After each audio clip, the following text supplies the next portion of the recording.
Story 1. My wife Lynn and I have been together for 6 years and married for 11 months. Our entire history together has been very normal, and never once have I noticed any weird behaviors or red flags.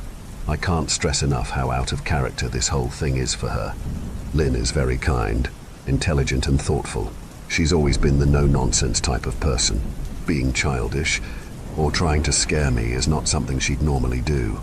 She doesn't even like watching horror movies. When we first started dating, she agreed to watch The Shining with me because she knew how much I loved horror. She was so scared that she didn't even make it through half of the movie before we had to turn it off. She isn't into anything creepy and has never been into pranks. It's just not her cup of tea, and that's fine. But that's what was so strange about this. It's just so unlike her.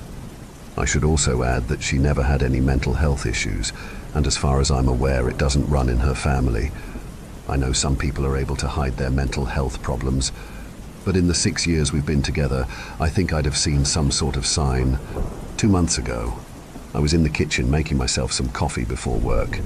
I was running a bit late that morning and knew I wouldn't be able to make it to Dunkin' Donuts for my usual morning fix. I took a sip of my coffee as I hurried down the hall towards the front door, when I happened to notice Lynn peeking at me from around the corner ahead of me. I could only see her eyes, and a strand of her long dark hair hanging against the wall. The rest of her body was concealed behind the corner. I nearly spilled my coffee when I saw her. I did burn the shit out of my lips. "Geez, Lynn," I said, wiping a few drops of coffee from my pants. "You scared the shit out of me." She immediately popped out of view like a little kid that had been caught. I heard her scurry off towards the living room, and by the time I got to the front door, she was out of sight.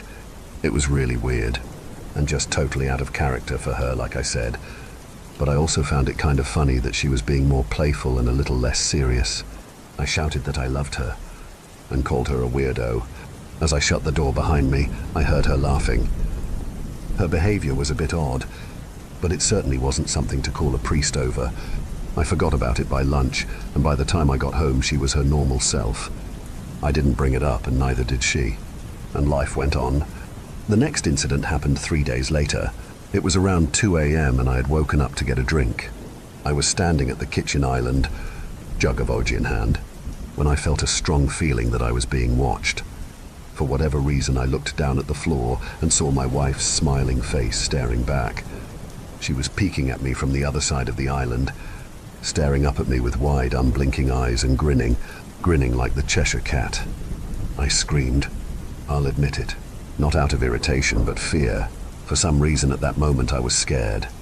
At the sound of my scream, Lynn scuttled backwards out of my view, her hands and feet smacking the tile floor as she hurried out of the kitchen on all fours. I didn't run after her, or even yell after her. I just stood there frozen in shock, wondering what fuck had possessed her to do that. It took me a little longer than I'd like to admit to go back upstairs, but I eventually did. When I got to our bedroom, Lynn was lying on her side, asleep, or at least pretending to be. I stood there for a while, watching her breathing to be sure she really was asleep. I had the feeling she might jump out at me the moment I got into bed. But she didn't. I climbed into bed and she didn't even move. Her breathing was soft and deep, and I was starting to wonder if I'd dreamt the whole thing. The next morning, I waited for her to come down for coffee, and after handing her a mug and kissing her cheek, I decided to ask her about it. "What was that about last night?" I asked, keeping my tone light so I didn't offend or embarrass her. She frowned over her cup of coffee, shaking her head like she had no clue what I was referring to. "You were peeking at me again, from over there," I said, pointing to the spot on the floor by the kitchen island. She followed my gaze, and when she looked back at me, she burst out laughing. She laughed so hard that I couldn't help but join her. "You creep me the fuck out sometimes. You know that," I said. She giggled and set her cup on the counter and wrapped her arms around my neck. "You creep me out all the time, so I guess we're even," she teased. We said our goodbyes and left for work. As I drove, I kept thinking about how creepy it had been seeing her grinning at me from behind the island like that. The sounds her hands made on the floor as she crawled away. I told myself she was just trying to be silly, just trying to join me in my love of all things horror. It's not like I was afraid of her, but it still didn't sit right with me. I started seeing her peeking at me more and more. Sometimes she'd be peeking out from behind the couch or living room curtains. Once she even managed to get inside her grandmother's old trunk that sits at the foot of our bed. I might not have even known she was there at all, had the trunk's old hinges not given her away. She'd had the lid propped up just enough so that only half of her face peeked through. She'd been grinning like an excited toddler. It was unnerving. I didn't even know what to say to her. All I could do was stare. When I finally found my voice, I asked her why on earth was she doing this. She didn't answer, but she had slowly closed the lid, shutting herself inside the trunk. I just walked away, feeling disturbed. I didn't understand why she was doing it, but it clearly made her happy. I just hoped she would tire of the game quickly. Lynn didn't peek at me for the next 2 weeks. I started to think she was done with her weird prank, and I was relieved. We were watching a show on Netflix one night, and I jokingly said that I hadn't seen her peeking at me lately, and that she must have given up on her spy game. She looked up at me with a small smile and said, "Maybe I've just gotten better at it." I didn't say anything, but I wondered whether or not she was joking. For the next few days, I couldn't stop thinking about what she'd said. Was she still peeking at me when I wasn't looking and I just hadn't noticed? And if so, what the hell was she getting out of this?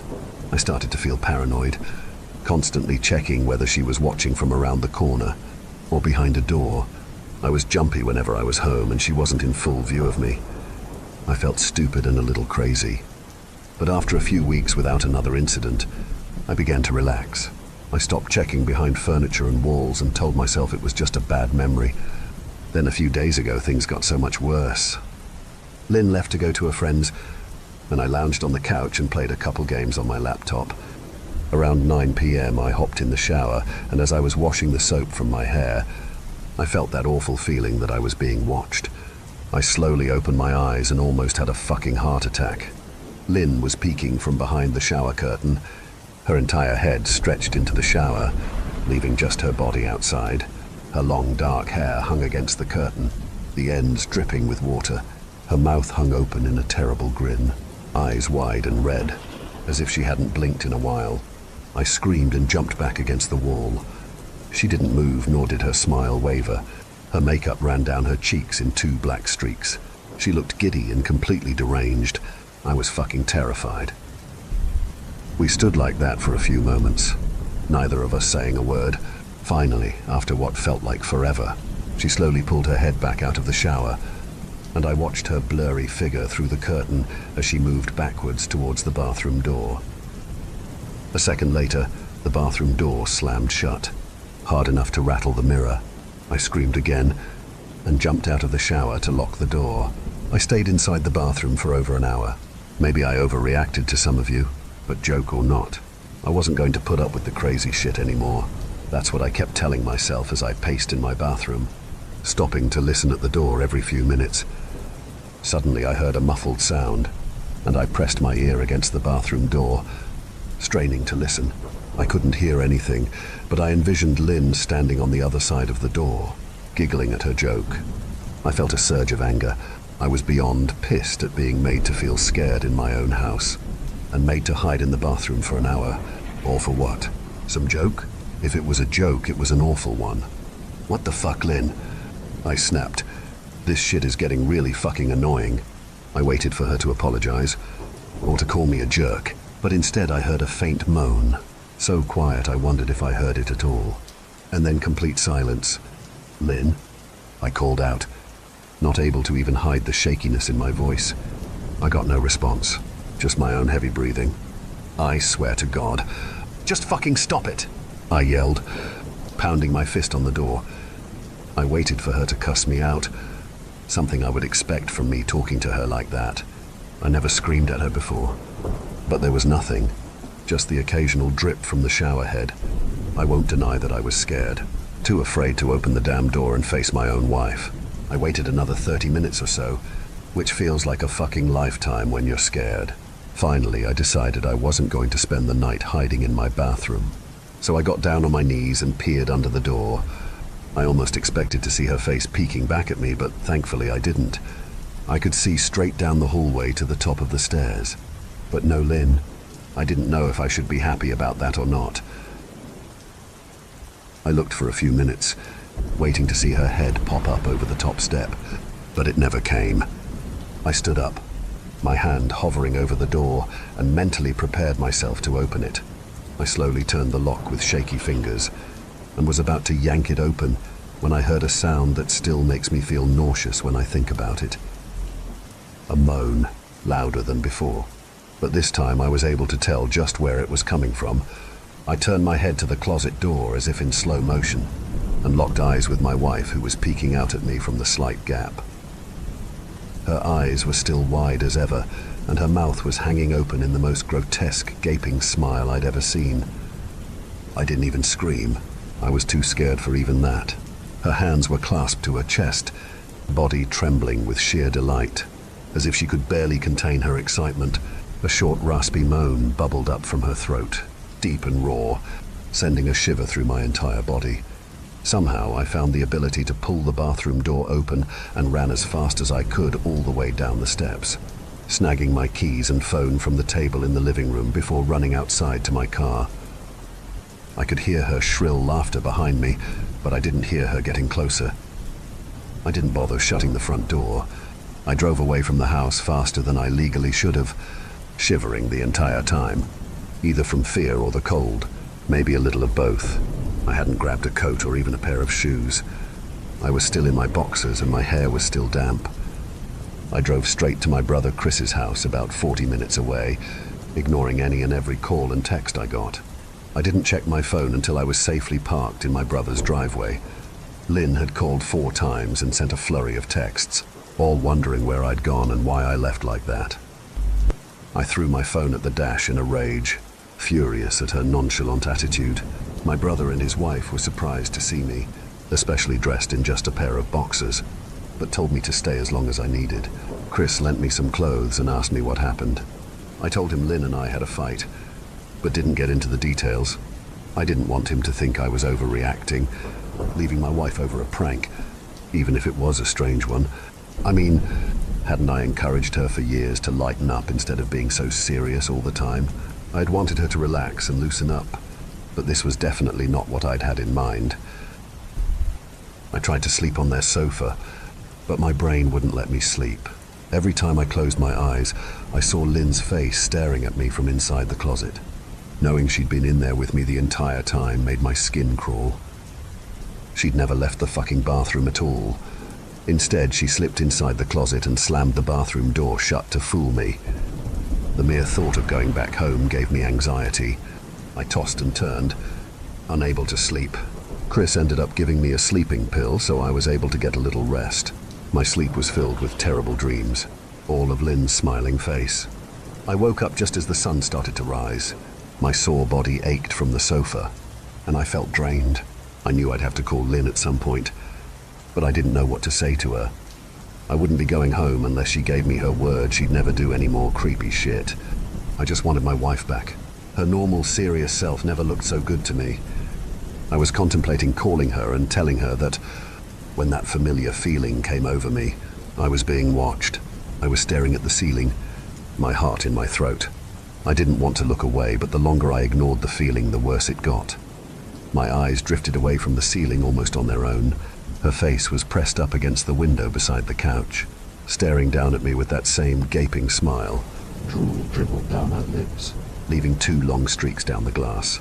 I didn't know how long she'd been there, but something told me she'd been there quite a while, possibly all night. I didn't bother screaming, though I was afraid anger trumped any fear I felt at that moment. I jumped up from the couch and pounded my palm against the glass. "Lynn, are you crazy? What the hell is wrong with you? Just go home," I shouted. "Now." She didn't move, and her ghastly expression never changed. If anything, her smile only grew, as if she had never been more elated. I could hear Chris and his wife moving around upstairs, as if Lynn could hear them from her place outside. Her head twitched slightly in their direction, and she began to close her mouth slowly. Chris called my name from upstairs, obviously concerned.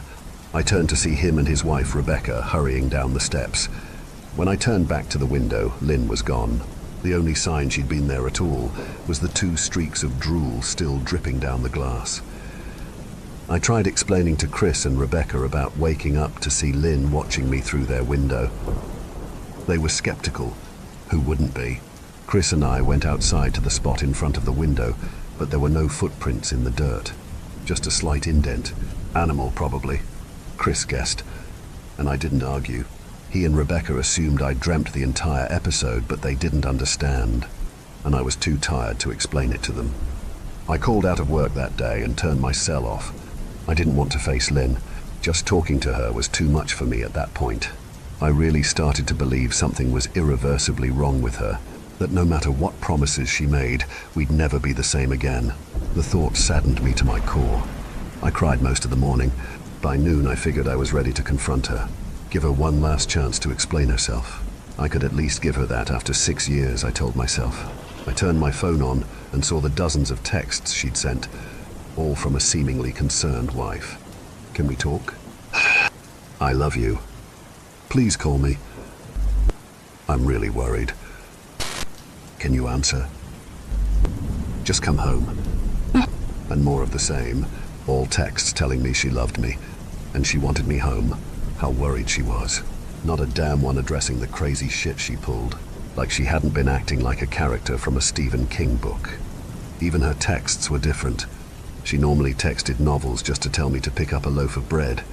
You'd think she'd have more to say to me after her bizarre shenanigans. I know it probably seems childish to some of you who are miles away from this situation, but if you saw the way Lynn had looked at me, how she scampered away on all fours like some wild animal, grinning at me from inside the closet like a lunatic, then I think you'd find my reaction was warranted. I ended up staying with Chris and Rebecca for another night. I didn't wake up yesterday until afternoon, and thankfully, I didn't see Lynn's face watching me through the window. I don't want to pry, because it's not my place. But is this fight something that can be mended? Rebecca asked. She'd made us both a sandwich for lunch, and I knew she wanted to breach the subject without seeming to be nosy. I don't know. She's like a different person, I said. I still wasn't ready for her or Chris to know the full extent of the batshit craziness I had been dealing with. People change, Ben, but she's still the same woman you married. Maybe you both just need to talk through your issues. Whatever's going on, I'm sure it can be fixed. She said, ever the peacemaker. I think it's beyond that now. I don't think talking would help. I just don't trust her. I said. The words stung in my heart. I missed and loved my wife, but how could I live with someone like that?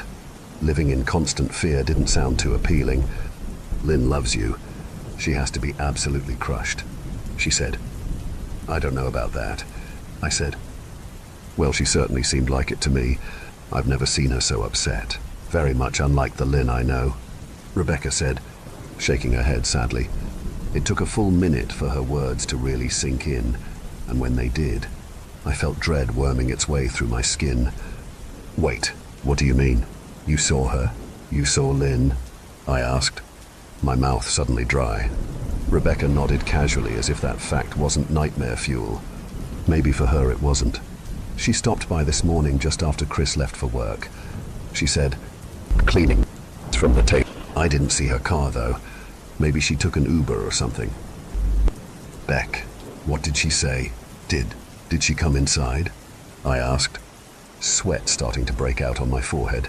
I began looking around, examining corners as though a predator No.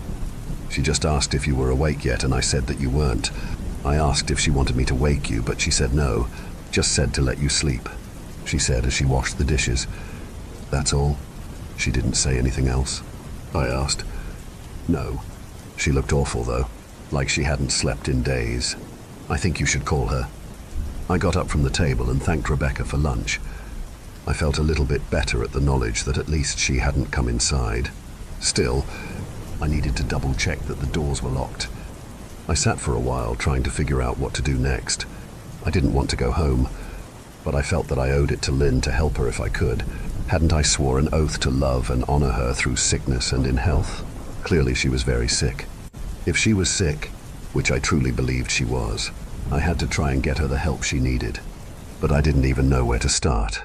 I didn't want to call the police. And besides, what the hell was I going to tell them? That my wife was peeking at me? That she was being creepy? As bizarre as she'd been, she still hadn't committed any crime. Not yet, anyway. The police would have probably said that I was overreacting, but this wasn't some prank. It felt wrong, dangerous even, like something sinister lurked beneath her smile. I knew as her husband, I was well within my rights to have her committed. But what if she simply acted normal in their presence?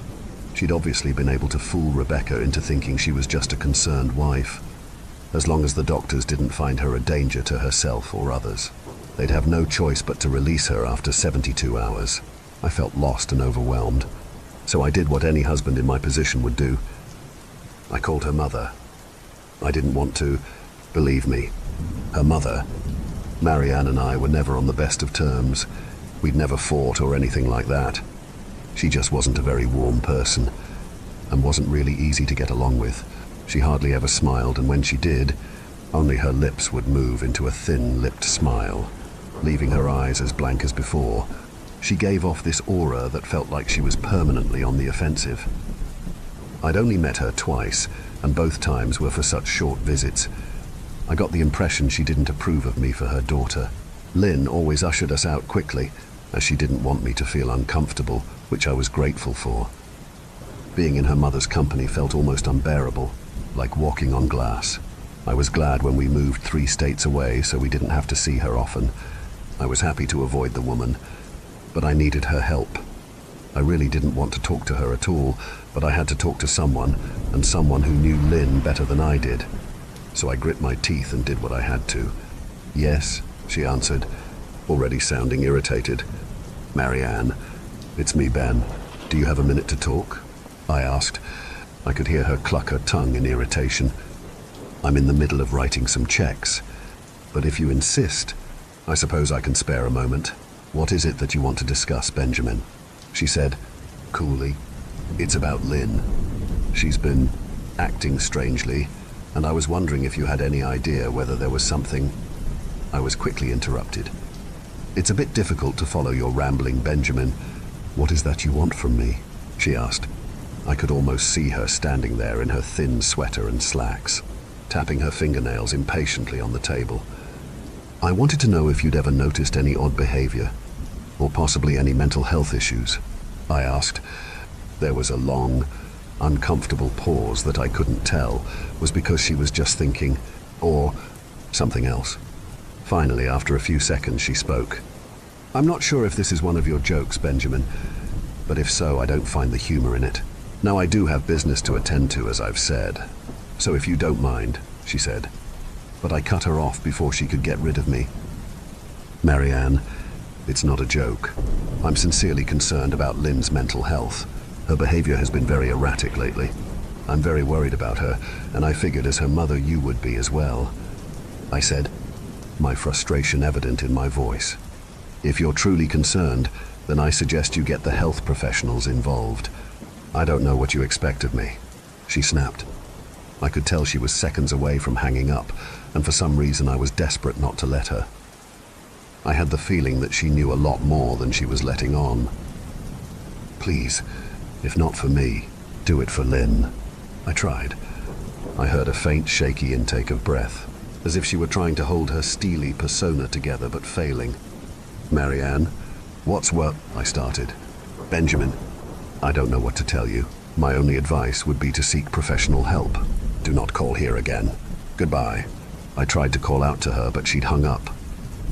I tried to wrap my head around the call and her refusal to help me.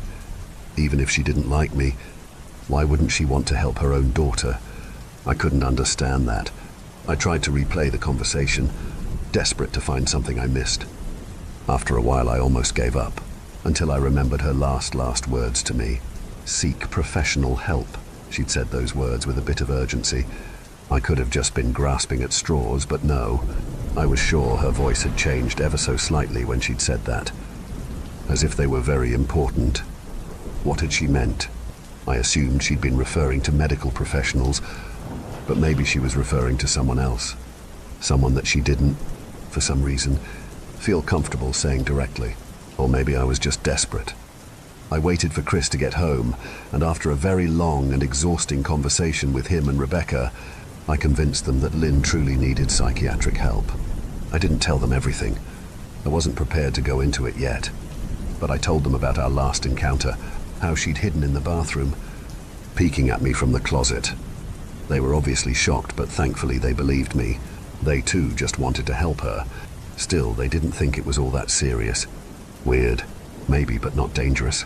They just kept saying that Lynn had to be playing some kind of weird joke. Maybe for YouTube, Rebecca offered, if only half-heartedly. Chris didn't think we should involve the police just yet. He offered instead to go with me, and I readily accepted. He reasoned that calmly talking to her, trying to coax her into going willingly, was the best recourse. I agreed to do it his way. At least I wouldn't be going into that house alone. We drove over this morning, just after breakfast. There was no way I was going at night. When we pulled into the driveway, my stomach began doing somersaults. Her car wasn't there, but I still didn't let my guard down. The front door was ajar, and for a split second I thought we'd see her eyes staring through the gap. I was shaking and starting to sweat. Chris, however, was fine. He waited for me to open the door, his hands in his pockets like he was going on a fucking stroll through the park. I envied his ignorance. I pushed the door open and was immediately hit with the stench of rot. Chris smelled it too, and he walked in the house behind me with his nose scrunched up. "What do you guys use to clean the floors around here?" "Shit," Chris mumbled. "Shut up," I said, my eyes darting around for any signs of Lynn. The house was deadly quiet and dark, despite being 10 in the morning. All the curtains were closed up tight, refusing to allow any sunlight inside. If I hadn't left it just 2 days prior, I'd have thought the house to be abandoned. We moved through each room, carefully checking any place that she might hide, occasionally calling her name. "Why the fuck are you looking under the couch?"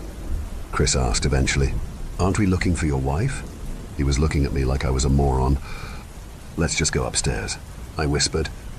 He shook his head, but followed me up the stairs to check the bathroom and spare bedroom. On the way up, my shoes crunched over pieces of glass that looked to be littered over a few of the steps. I noticed that one of Lynn and my wedding portraits that hung on the wall along the staircase had been smashed. The frame hung crookedly, all the glass removed. I stared at the picture, a lump forming in my throat.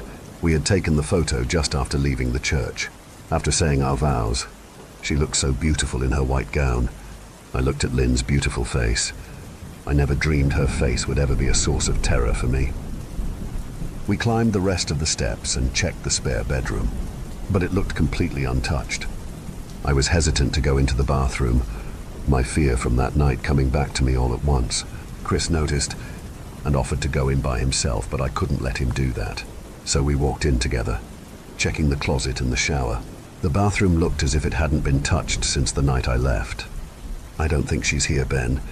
Why don't you pack some clothes and we'll try coming back tomorrow or something?" Chris said. I nodded and went into our bedroom and shoved some clothes into a duffel bag. When I checked inside our closet, I came across the source of the smell and gagged. Chris took one look and lost all color in his face. He had to go stand by the stairs to get away from the sight and smell. I gazed down in shock at what lay inside my bedroom closet. Soaking into the rug were at least a dozen eyeballs, all carefully laid out in pairs. Some were as large as a quarter, while others were as tiny as a marble. I stared down at the eyes she'd collected from small animals, and I wondered how she'd gotten them, and shuddered at the thought. Man, I thought I had it bad with Becca's shoe addiction. But fuck me, your wife's in here collecting eyeballs, Chris said, gagging. Ben, I think we should go, he called from the hall. I'm getting nauseous. All right. I grabbed my duffel and shut the closet door on my new nightmare. I stepped out into the hall and took a deep breath of air. I could taste the rot on my tongue and I couldn't help but gag. Who the fuck lines up eyeballs in their closet like that? Chris mumbled. I tried to tell you she needed help, I said. She doesn't need help. Ben, she needs a fucking exorcist, he said. You coming or what? I can't stand the smell any... His words died in his throat, and his eyes grew wide with fear. I didn't ask him why. I could feel it. Someone was watching me, and I didn't think it was the eyes in the closet. I turned around, my eyes slowly scanning the bedroom. Christ, I whispered, as I saw what we... Under the bed, curled on her side, watching us with the excitement of a kid on Christmas morning, was my wife. She held her hands together just under her chin, and they were shaking eagerly. Now that she knew she'd been found, I could hear the quiet noises she was making, a sort of hiccuping sound in her throat, as if the excitement was just too much for her. It was unnerving, to say the least. Wide eyes, and that same huge smile. Everything in me told me to run, but I forced it away. This was my wife. No matter how twisted, she was still the woman I married. I had to help her. "Lynn," I said softly. She didn't respond, but her head bobbed back and forth in two quick little movements, as if she were nodding. "Baby, I just want to help, okay? Can you let me do that?" I asked. I had taken a single step forward, approaching her like some kind of dangerous animal. "I love you, Lynn," I said softly, taking another step closer. She let a tiny moan escape her wide-open mouth, and I had to resist the urge to run. Her shoulders were starting to quiver, and her eyes grew as large as saucers. I crouched down so I could see her better, and immediately saw the blood. Her hands were covered in it. They trembled more the closer I got, as if she was barely able to contain herself. "Lynn, are you hurt? You're bleeding," I said. She bobbed her head again, her bloody fingers moving up and down as if playing an invisible piano. They occasionally grazed her chin, leaving smears of blood on her skin.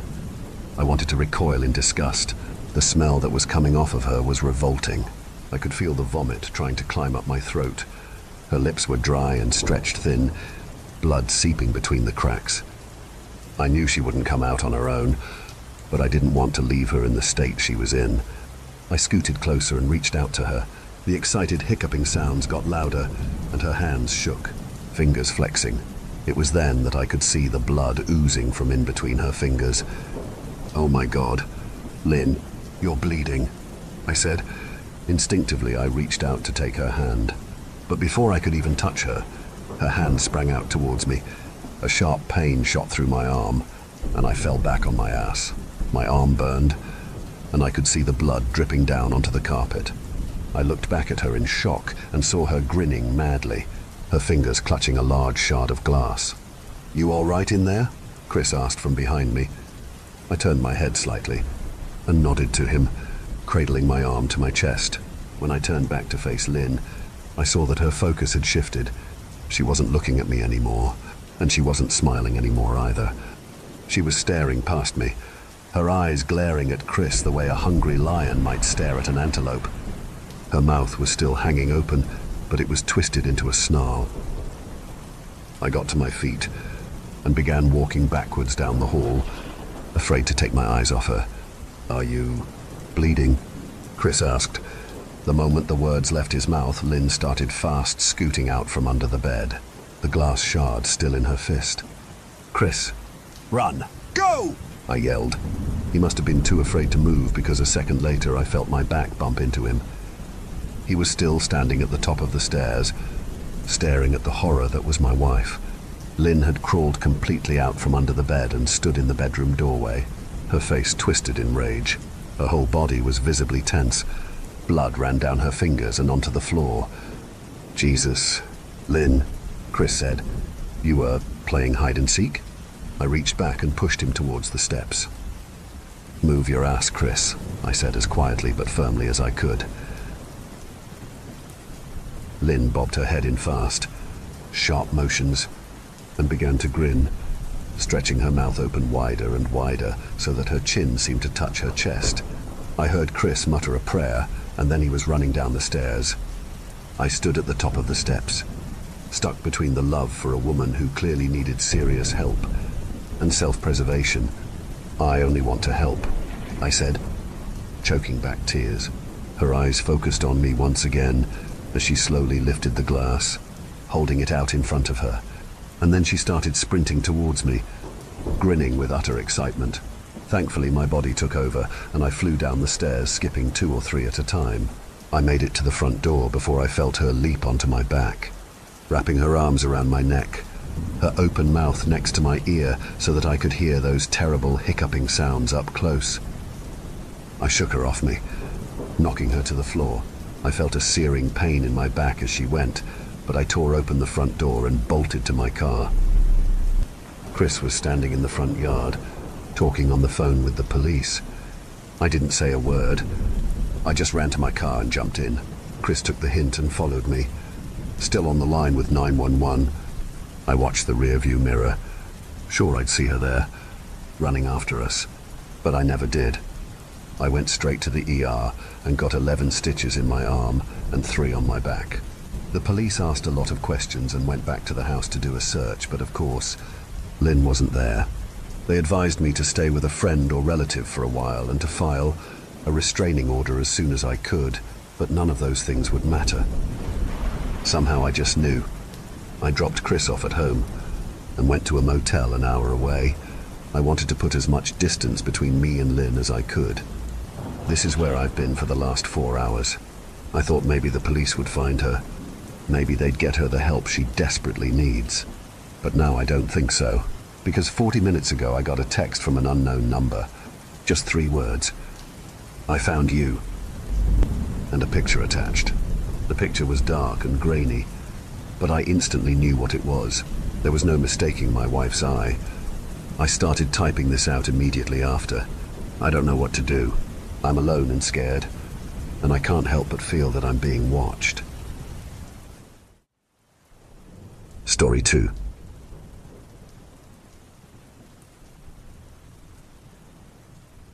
Samantha told me about it on our 3rd date.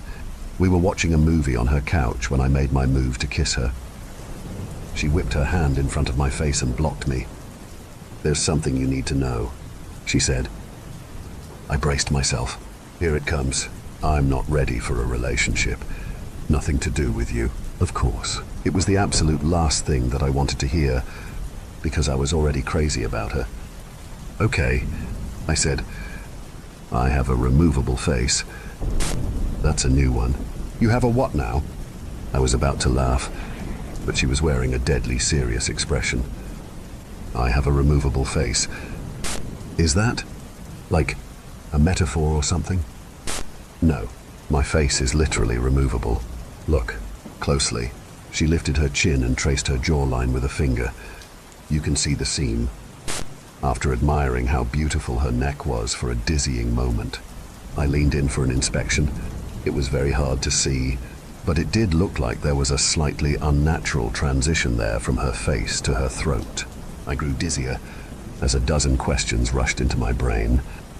"Don't bother asking why or how or anything like that," said Samantha. "I can't tell you that. If that's going to be a problem, you should leave now. I'm letting you know this because I like you, and I want to take the next step. But this is non-negotiable." "Okay," I said, unsure of what was happening. "Not a problem. So what? You have a removable face. Who cares? It looks good. There's something else. Once a day, usually in the evening, I have to remove the face and disinfect the inside of it. If I don't, it will rot. This takes about an hour, give or take, depending on how my day went. During this time, you must never ever look at my real face. Never. Do you understand?" Yes, got it. Don't ask about it. Don't look at your real face." Samantha stood up. "Now, I'm going to go into the bathroom and clean my face. That will give you plenty of time to think about what I've told you. If you're here when I'm done, that's great. I would like that. But if you're gone, I'll understand." She turned and walked into her bedroom. I sat in stunned silence as I heard the bathroom door close. I gave the thing some serious thought. It was possible that it was a joke of some kind. It was possible that it was a delusion. Was it possible that it was true? Well, it was certainly possible to transform an actor's face with movie makeup. So I supposed it was possible that Samantha wore a removable face every day. Maybe she had had a horrible accident where her flesh had been mangled. Maybe her face had been melted by acid. or burned by fire, or the skin shorn off by heavy machinery. If it had, I would never know, because she would never tell me, and I would never see it. I pictured a face of raw, naked muscle, rotting away. Could I kiss her, if that was what I was kissing? But wasn't that what we all were, under the skin? Just muscle and bone and blood and squishy organs. I paced around the living room, running my hand through my hair. I liked Samantha a lot. She was smart and funny and beautiful. But was that beauty real? Did it count? Did it matter if it was real or not? Was I being superficial even worrying about it? When she came out of the bathroom, I was still there. I looked at her face. She smiled and I was in love. We dated. We moved in together. We decided to get married. For the most part, it was a completely normal relationship, typical of two young people in love, building a life together. During the day, it was easy to forget about the face altogether. It looked natural enough, and only in certain positions, in certain lights, was there ever any indication that it wasn't natural. But every night was the same. Samantha would close herself in the bathroom, sometimes for an hour, sometimes for 2, and clean the inside of her face. The curiosity never left me. I would sit there and wonder what was under that face. I came so close to barging in on her a few times, but I never did. I did occasionally ask her about it, about what, if anything, had happened, about how it was possible to make the removable face look so real, about what it really looked like underneath. I tried to coax her into showing me, assuring her that I loved her no matter what, and didn't give a damn what her real face looked like. I was just curious, that's all. She never showed me or told me the story behind it. She didn't get upset at me unless I was really badgering her. She'd just shrug and say, "You know you can't see it. You know I can't tell you about it." I never told anybody about Samantha's removable face. It's not that she asked me not to. I just didn't think it was anybody's business. Except once, I did tell somebody. It was during my bachelor's party. We had rented several cabins in Big Sur and spent the night drinking and packing our noses with powders that we shouldn't have been packing our noses with. Everyone else had passed out, and the sun was creeping up behind us as I stood on the majestic cliffs with my friend Chris, looking down on the Pacific waves crashing against the rocks. Chris was my best friend, as close to a brother as I'd known. We'd grown up together and visited each other at college often and spent the summers together. After college, we'd moved to different cities, but we stayed in close contact. Standing there on the cliffs, I told Chris about Samantha's removable face. At first, he thought I was joking. Then he had 1,000 questions, most of which I couldn't answer. What's underneath? I don't know, man. I don't know. Doesn't that drive you crazy, not knowing? I shrugged. Lots of stuff I don't know. Don't know how to do calculus. And I don't know what happens when we die. But dude, she's about to be your wife, and you don't even know what she looks like. I mean, I'd have to take a look. Like, you could set a camera up in the bathroom. That's where she does it, right? Set up a camera and have a look, and then you'll know. I sighed. Yeah, it drives me crazy. I've asked her 1,000,000 times, but she told me I could never look. Gotta respect that. Man, even if I don't like it, that's love. Chris laughed. You telling me to respect a woman? Up is down now. Then we fell back into talking about old times as a new day dawned. Chris was in town for business last week and planned on spending the weekend at our house. The conversation at Big Sur had happened 4 years ago, and we hadn't spoken about Samantha's removable face since. Despite keeping in close contact and seeing each other as often as two people transforming into adults in different parts of the country can. It happened on Saturday evening. We were lounging lazily in the backyard, deep into the beer, having just finished with some grilled steaks, when I got a text from work. God damn it. I groaned. I have to make a work call. Seriously? Said Samantha, raising an artificial eyebrow, on a Saturday night. My biggest client, baby, sorry. It is what it is, I guess, said my wife. I'm going to head inside and get cleaned up. "Chris, are you okay just hanging out for a bit?" Chris smiled. "I'll be fine. Got my beer. Got some weeds to pull in your garden. God knows your lazy-ass husband isn't going to do it. Those tomatoes are choking to death. It's a tragedy."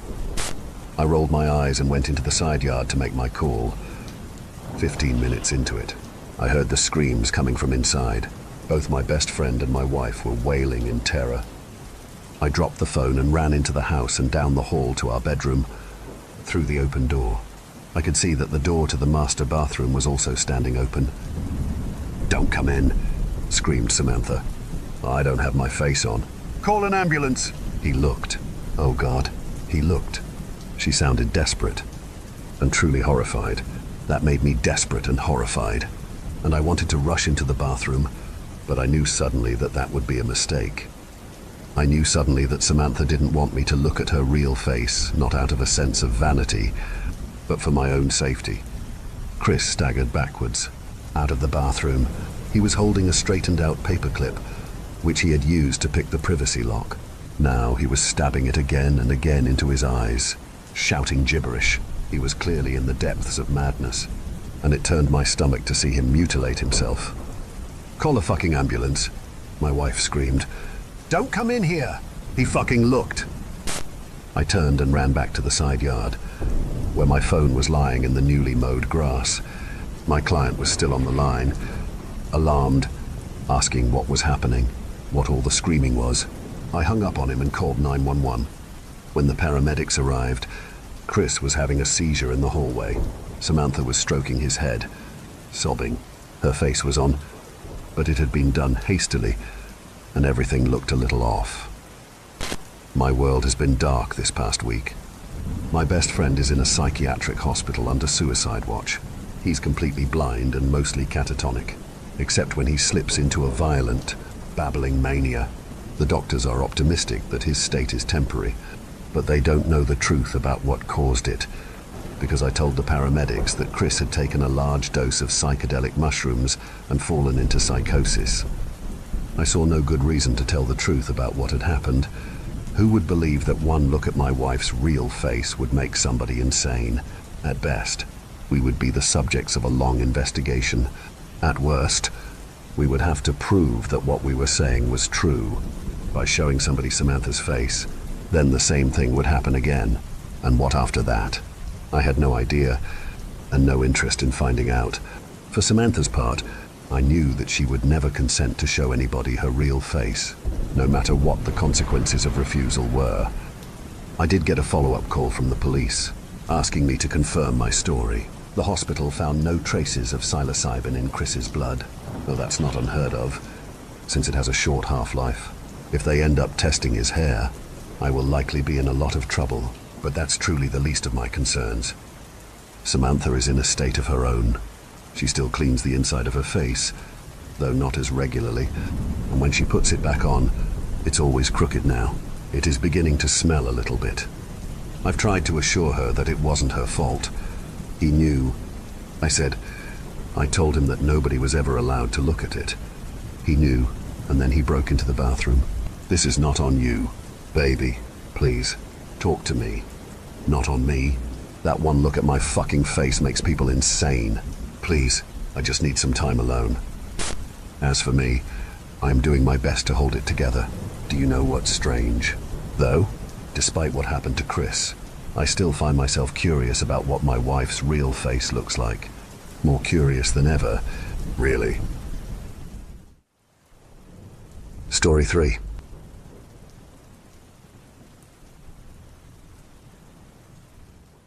Every night, no matter the weather, something walks down our street whistling softly.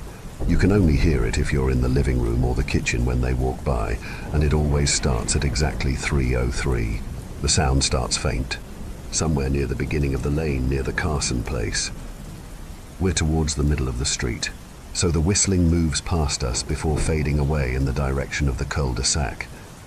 When I was younger, my sister and I would sneak into the kitchen some nights to listen. Mom and Dad didn't like that, and we'd catch hell if they found us out there. But they were never too hard on us since we always stuck to the one big rule.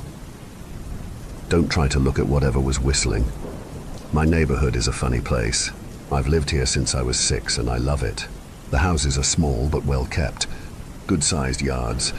Plenty of places to roam. There are a lot of other kids here my age. I turned 13 back in October. We grew up together and would always play foursquare in the cul-de-sac or roam around from back porch to back porch in the summer. This was a good place to grow up. I'm old enough to see it. And there's only the two strange things here. The night whistling and the good luck. The whistling never bothered me much. Like I said, I couldn't even hear it from my bedroom, but Mom and Dad don't like talking about it. So I've stopped asking questions. My dad is a strong guy, tall and calm. He has an accent since he moved to the US as a kid. His family, my grandparents, they're from the islands. That's what they call it, my dad. The only time he isn't so calm is if the whistler comes up. He talks a little quicker then, eyes move faster, and he tells us not to think about it so much and to always remember the one rule. The big rule, don't try to look outside when the whistler goes past. Not that we could look even if we wanted. See, there are shutters on the inside of every window, thick pieces of heavy canvas that pull down from the top and latch to the bottom of the window frame. Each latch even has a small lock, about the size of what you'd find on a diary. My dad locks those shutters every night before we all go to bed and keeps the key in his room. My mom, I don't know what she thinks about the whistling. I've seen her out in the living room before at 3:03 when the sound starts. I could see her if I cracked my door open just an inch to peek. She's not out there often, at least I haven't caught her much. But once or twice a month I think she sits out there on our big red couch just listening. The whistler has the same tune every night. It's cheerful. Da-da-da-da-da-doom. Da-da-da-da-da-doom. Remember how I said there are two odd things about where I live? Well, besides our night whistler, everyone in my neighborhood is really lucky. It's hard to explain, and Dad doesn't like us talking about this part much either. But good things just seem to happen to people around here a lot. Usually, it's small things. Winning a radio contest, or getting an unexpected promotion at work, or finding some arrowheads buried in the yard. You know, the authentic kind. The weather is pretty good, and there's no crime, and everybody's gardens bloom extra bright in the fall. A million little blessings. I've heard my mom say about living here, but the main reason we stay here, why we moved here in the first place, is my sister Nola. She was born very sick. Something with her lungs. We couldn't even bring her home when she was born. Only visit her in the hospital. She was so small. I remember, small even compared to the other babies. A machine had to breathe for her. We moved into our house here to be closer to the hospital. As soon as we moved here, Nola started getting better. The doctors couldn't figure it out. They chalked it up to whatever they were doing, but we all could tell they were confused.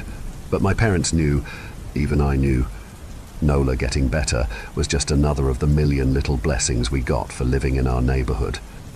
So that's why we stayed even after we found out that for every small miracle that happens here every day, now and then some bad things happen, but they only happen if you look for the whistler. See, our neighborhood has a welcoming committee. They show up with macaroni casserole and a gift basket and a manila folder whenever someone new moves in. They're very friendly.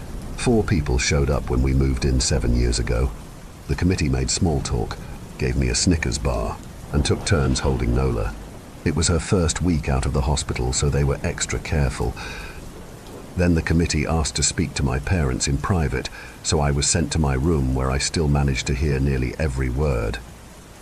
The welcoming committee told my parents about how nice the neighborhood was, really exceptionally, hard to explain kind of nice. And then they told my parents about the even harder to explain whistling that happened every morning at 3:03 and ended at the tick of 3:05. The group, our new neighbors, warned my parents that the whistling was quiet, would never harm or hurt us, as long as we didn't look for what was making the sound. This part they stressed, and I pushed my ear into the door, straining to hear them. People who went looking for the whistler had their luck change. Sometimes tragically, a black cloud would hang over anyone that looked. Anything that could go wrong would. The manila envelope the committee brought over contained newspaper clippings, stories about car crashes and ruined lives, public deaths and freak accidents. Not everyone dies, I heard the head of the committee tell my dad. But the life goes out of them. Even if they live, there's no light in them ever again. No presence. My mom, I could tell she wasn't taking it seriously. She kept asking if this was some prank they play on new neighbors. At one point, my mom got angry, accused the committee of trying to scare us out of our new home, asked them if they were racist on account of my dad being from the islands. My dad calmed her down, told her he could tell our new neighbors were sincere and they were just trying to help us. He explained that he grew up hearing these kinds of stories from his mom and that he knew there were strange things that walked among us. Some of those strange things were good and some were bad, but most were just different. After the committee left, Dad went out to the hardware store, bought the canvas blinds, the latches, and the locks, and installed them on every window in the house after dinner. That first night in our new house, I crept out of my room at 3 a.m., only to find my dad awake sitting on the living room couch, holding my baby sister. My dad held up his finger in a shh motion, but patted the couch next to him. I sat and we waited. At exactly 3:03, we heard the whistling. Da-da-da-da-da-doom. Da-da-da-da-da-doom. It came and it went, just like our neighbors said. The whistling returns each night, and we never look, and we enjoy our million little blessings every day. Nola breathes on her own, and she's grown into a strong, clever girl. My dad even joined the welcoming committee. We don't get new neighbors often. Why would anyone want to leave? But when a new family moves in, my dad and the committee bring them macaroni casserole, a gift basket, and the manila folder. I can always tell by the look on my dad's face when he comes back if the family took the committee seriously or if we'd be getting new neighbors again very soon. Not long ago, a family moved in directly next to us. The previous owner, Ms. Maddie, passed away at age 105. She'd lived a good, long life. Our new neighbors seemed like they'd fit in just fine. They believed the welcoming committee took my dad's advice about the locking shutters since they had a young child of their own. Whatever newspaper clippings were in that manila envelope, whatever evidence, my dad never let us see. But I imagine it must have been awfully convincing since our neighbors got along with no issues for the first month. One night, when our new neighbors had to leave town, they sent their son, Holden, to stay with us. He was 12, a year under me in school. I didn't know him well before that night, but as soon as his parents dropped him off after dinner, I could tell it was going to be a bad time. "Do you know who is always out there whistling every night?" Holden asked the moment the adults left the room. The three of us were sitting in the den, some Disney movie playing idly on the television. My sister and I exchanged a glance. "We don't talk about that." I said, "I think it's that weirdo that lives in the big yellow house on the corner." Holden said, "Mr. Tollis?" my sister asked. "No way. He's really nice." Holden shrugged. "Must be a psycho killer." Then, Nola tensed. "We don't talk about it," I repeated. "Let's go in my room and play Nintendo." We spent the next few hours playing games, eating popcorn and then watching movies. A typical sleepover, but I could see Holden was getting antsy. After my parents had wished us a good night, locked the blinds, and gone to bed, Holden stood up from his beanbag and walked over to where Nola and I were sitting on my bed. "Have you ever even tried looking?" he asked. "It's nearly time." Like most sleepovers, we'd conveniently ignored any suggestion of a bedtime. I was shocked to see he was right. It was almost 3 a.m. I sighed. "We don't... See, I can't even try to look because my dad locks the blinds every night and hides the key," he continued, ignoring me. "So does our dad," said Nola. "No," replied Holden. "No, he doesn't. You saw him do it," I said, a little sharper than I meant to sound. Holden grinned. "Your dad locks the blinds." "Yeah, but he doesn't hide the key. He keeps it right on his normal keychain." "So?" I asked, worried I already knew what he would say next, because I had noticed that my dad didn't bother hiding the key anymore after all of these years, because he knew we took it seriously.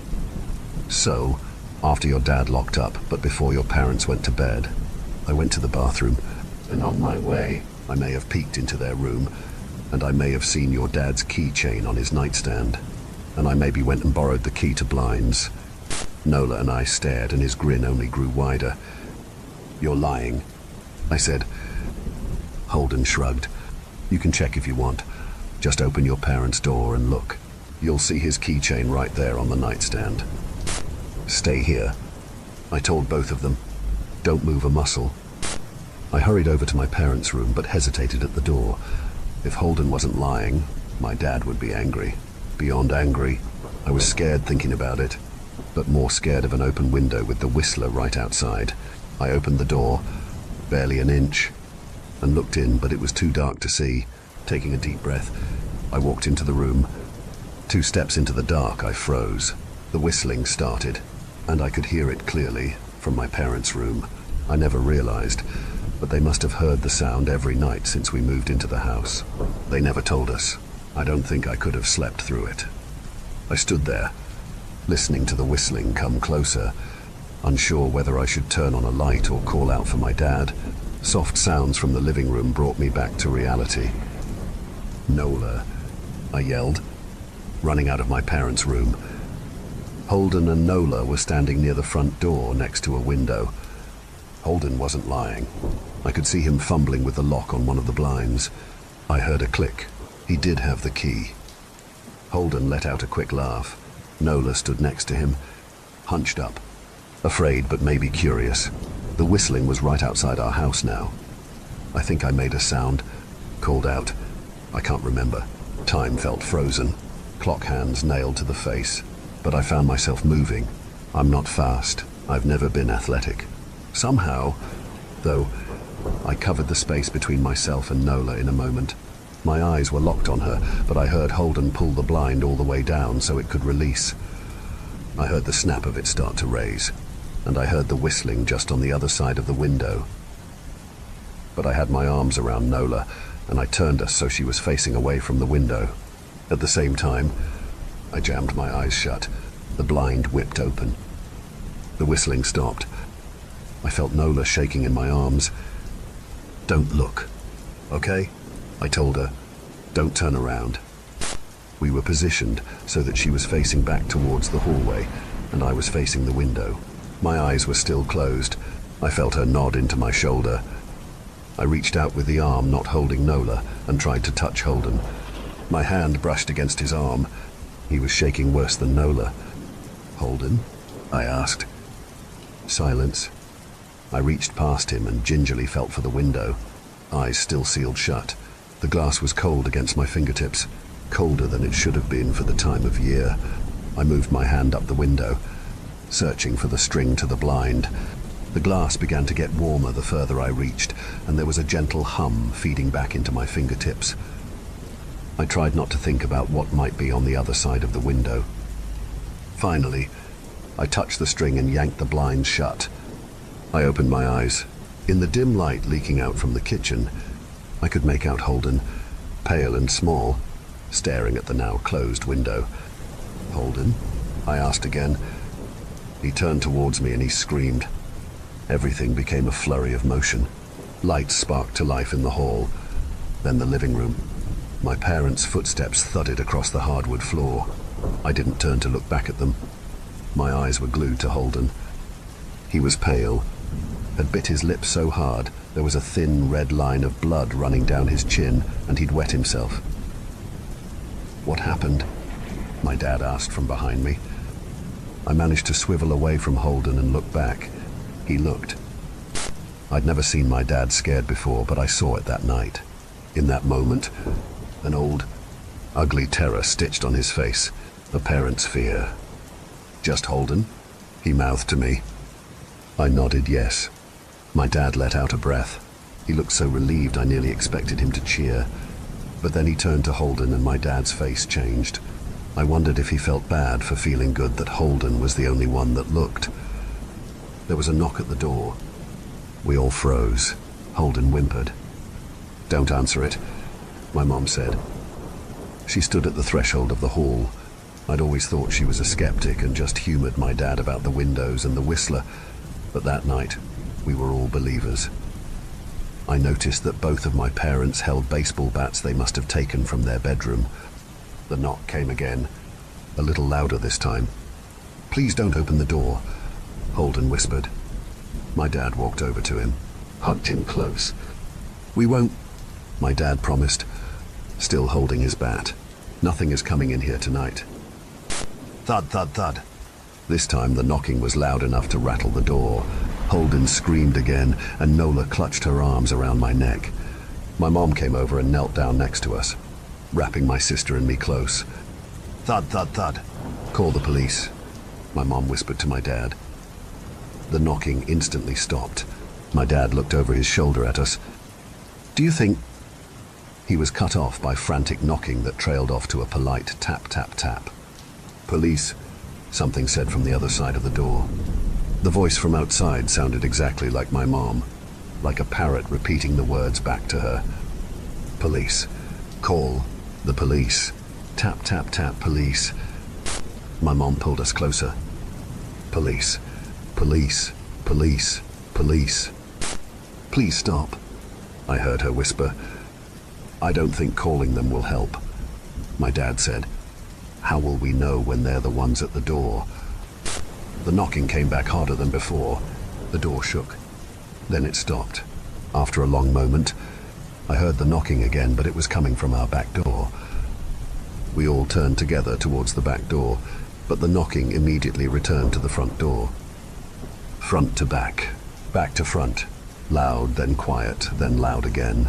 Suddenly, the sound was coming from both doors at once. Big, heavy blows like a sledgehammer. Then something started rapping against all of the windows in the house. Then the walls. It was like we were living inside a drum with a dozen people trying to play at once.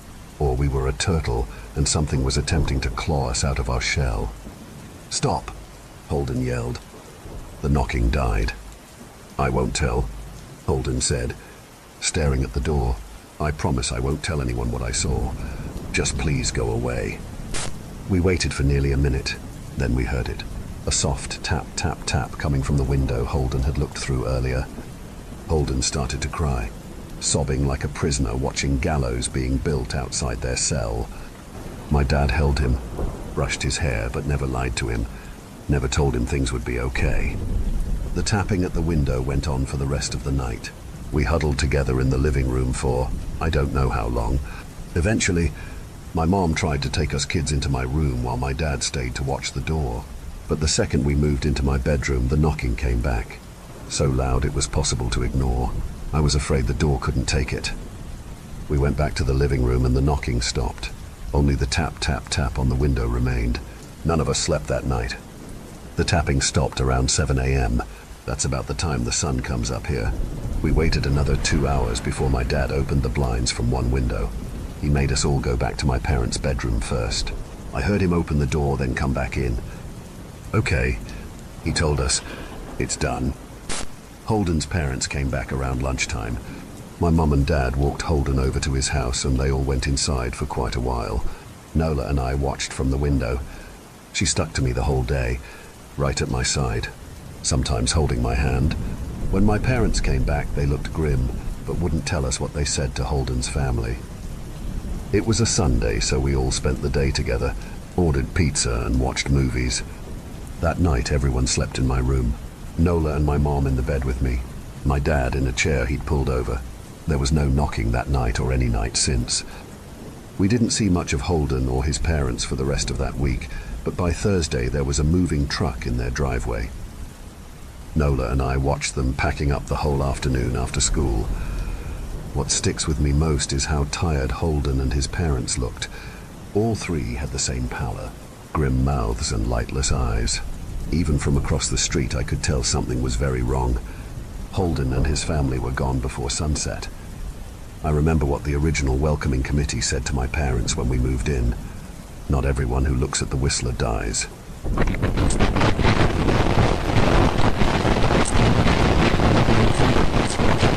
A million little tragedies. I think Holden's parents must have looked, either to comfort him if they didn't believe or share the burden if they did.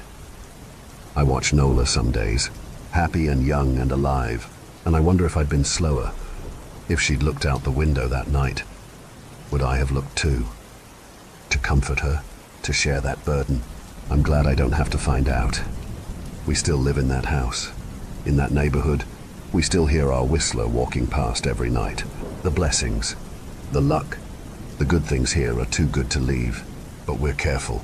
We don't have friends over to spend the night anymore.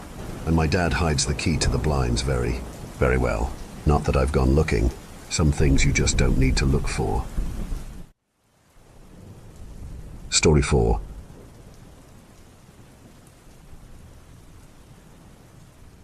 Cross-country journey. My wife, Mia, and I were driving cross-country. It was our first attempt at the Great American Road Trip. Mia and I rented a small RV, more of a camper than a full-blown RV. We packed up a couple suitcases with plenty of room for any souvenirs, and we hit the dusty trail. We started our journey on the Mother Road, Route 66, driving south from Chicago until we connected to I-70 and shot straight west through Missouri. The goal was to see those parts of the country we had never seen before, stopping anywhere that seemed interesting, from the plains of Kansas up through the Badlands of Wyoming and South Dakota. In Missouri, we saw the world's largest cap gun. In Kansas, we visited the Evel Knievel Museum and the world's largest belt buckle. We love all those kitschy, tourist trap places. Eventually, we made it to Colorado, and after a few hours more of driving through amber waves of grain, we saw them, the Rocky Mountains. We made an exit and headed north through the winding mountain highways. The Rockies were gorgeous, snow-capped in the middle of summer. Some of the peaks pierced through the white, fluffy clouds. We saw a sign that read, "Traffic tunnel, 3 miles."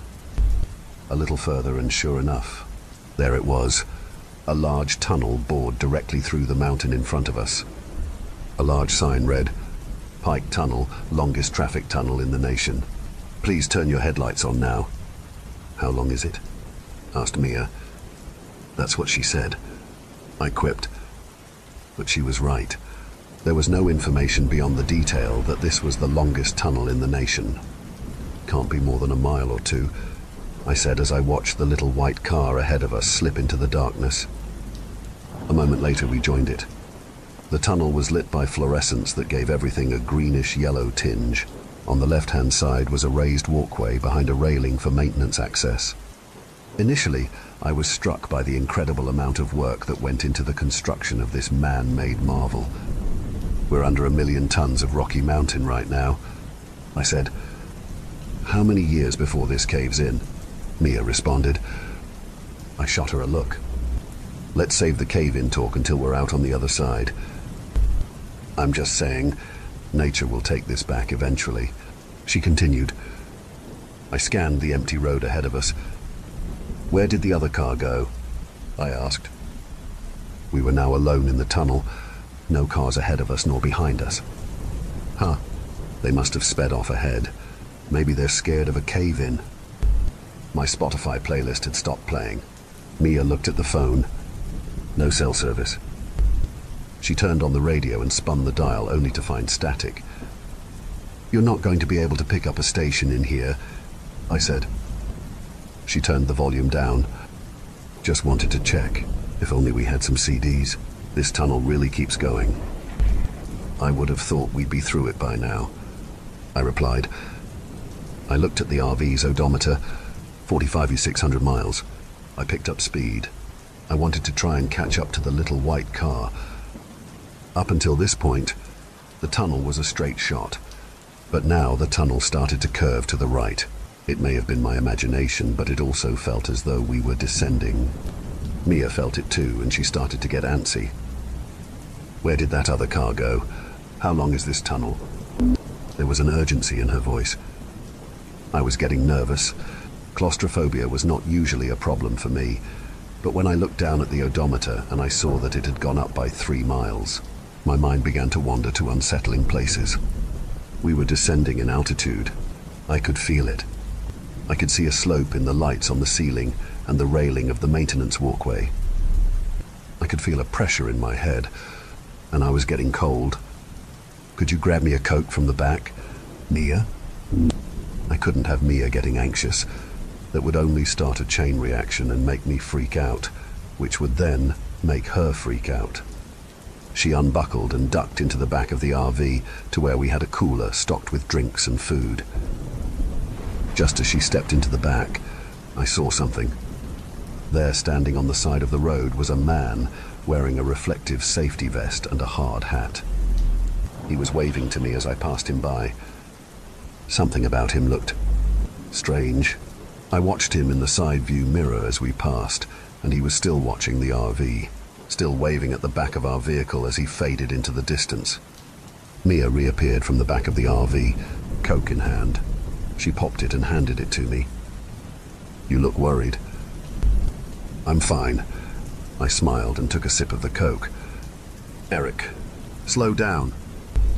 I slammed on the brakes as I saw what made Mia scream. In the road in front of us was a roadblock. 2 reflective traffic sawhorses blocked both lanes of the tunnel. Beyond the roadblock, the lights of the tunnel were dark. There was nothing but a void of blackness. Standing in front of the roadblock was another man wearing a reflective vest and a hard hat. Only this time his hard hat had a light on top which obscured his face. We came to a jolting stop. I turned to Mia. "Are you okay?" I asked. "I'm fine," she replied. "It's a cave-in, isn't it?" "God, I hope not." I rolled down the window, leaned out and yelled to the man in the hard hat. "Hey, what's going on?" The man was about 5 yards away. He took 2 steps towards us and then raised a hand to his mouth and yelled, "Just doing some maintenance." "How long is it going to take?" I yelled back. The man made a hand gesture as if he didn't hear me. "How long is it going to take?" I called again.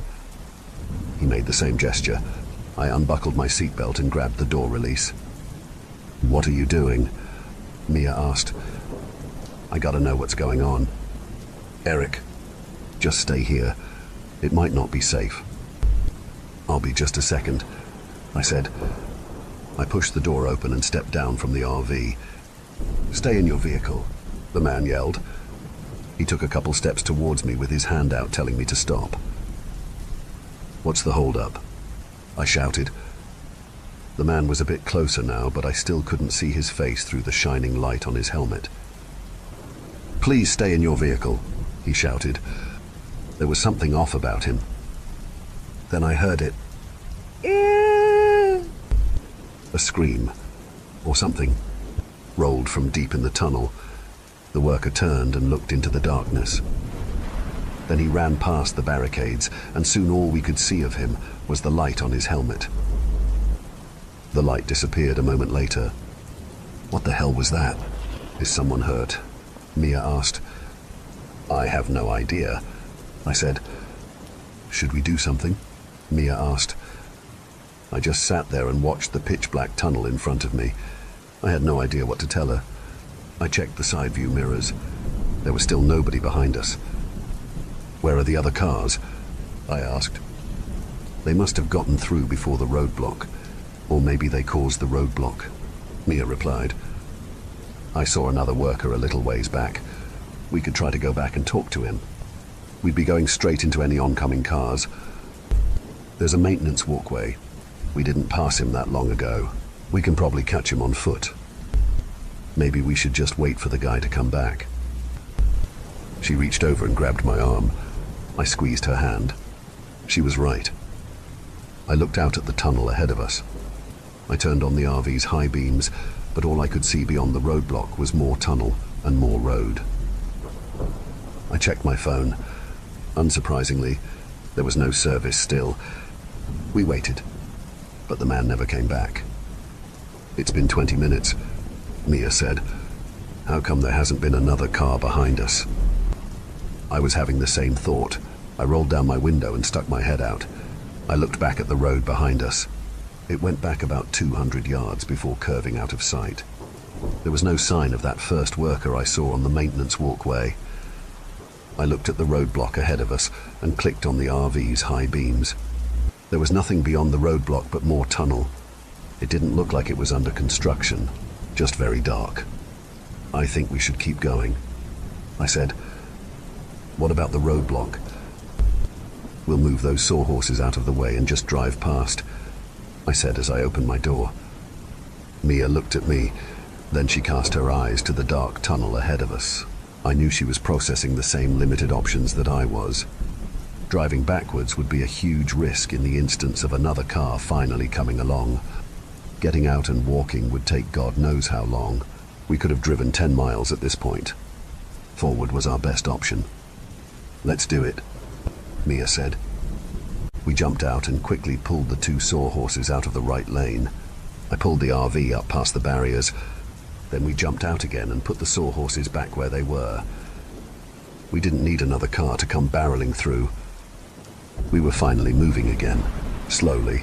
It was pitch black, save for the high beams of the RV. We crept forward at around 15 miles per hour. As the tunnel turned and twisted, my eyes started to play tricks on me. I kept seeing shapes at the furthest point of the tunnel. I kept seeing something standing just at the end of the next bend, but as we rolled forward, there was nothing there. Where are the workers?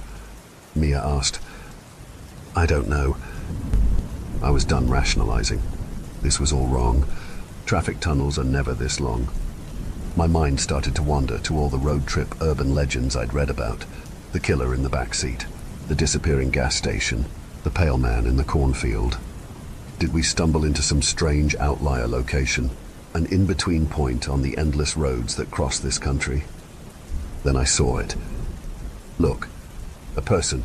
Thank God, Mia shouted. As we rounded a curve in the tunnel, a group of maintenance workers entered our view. The three of them stood on the left side of the road behind two more sawhorses topped with flashing lights. Two of them faced towards us. The third was facing the other two. The one with his back to us wore a light on his hard hat. Was this the same guy we saw earlier? How did he get this far away? I approached slowly and rolled down the window. Hey, you left us waiting back there, I yelled. There was no response.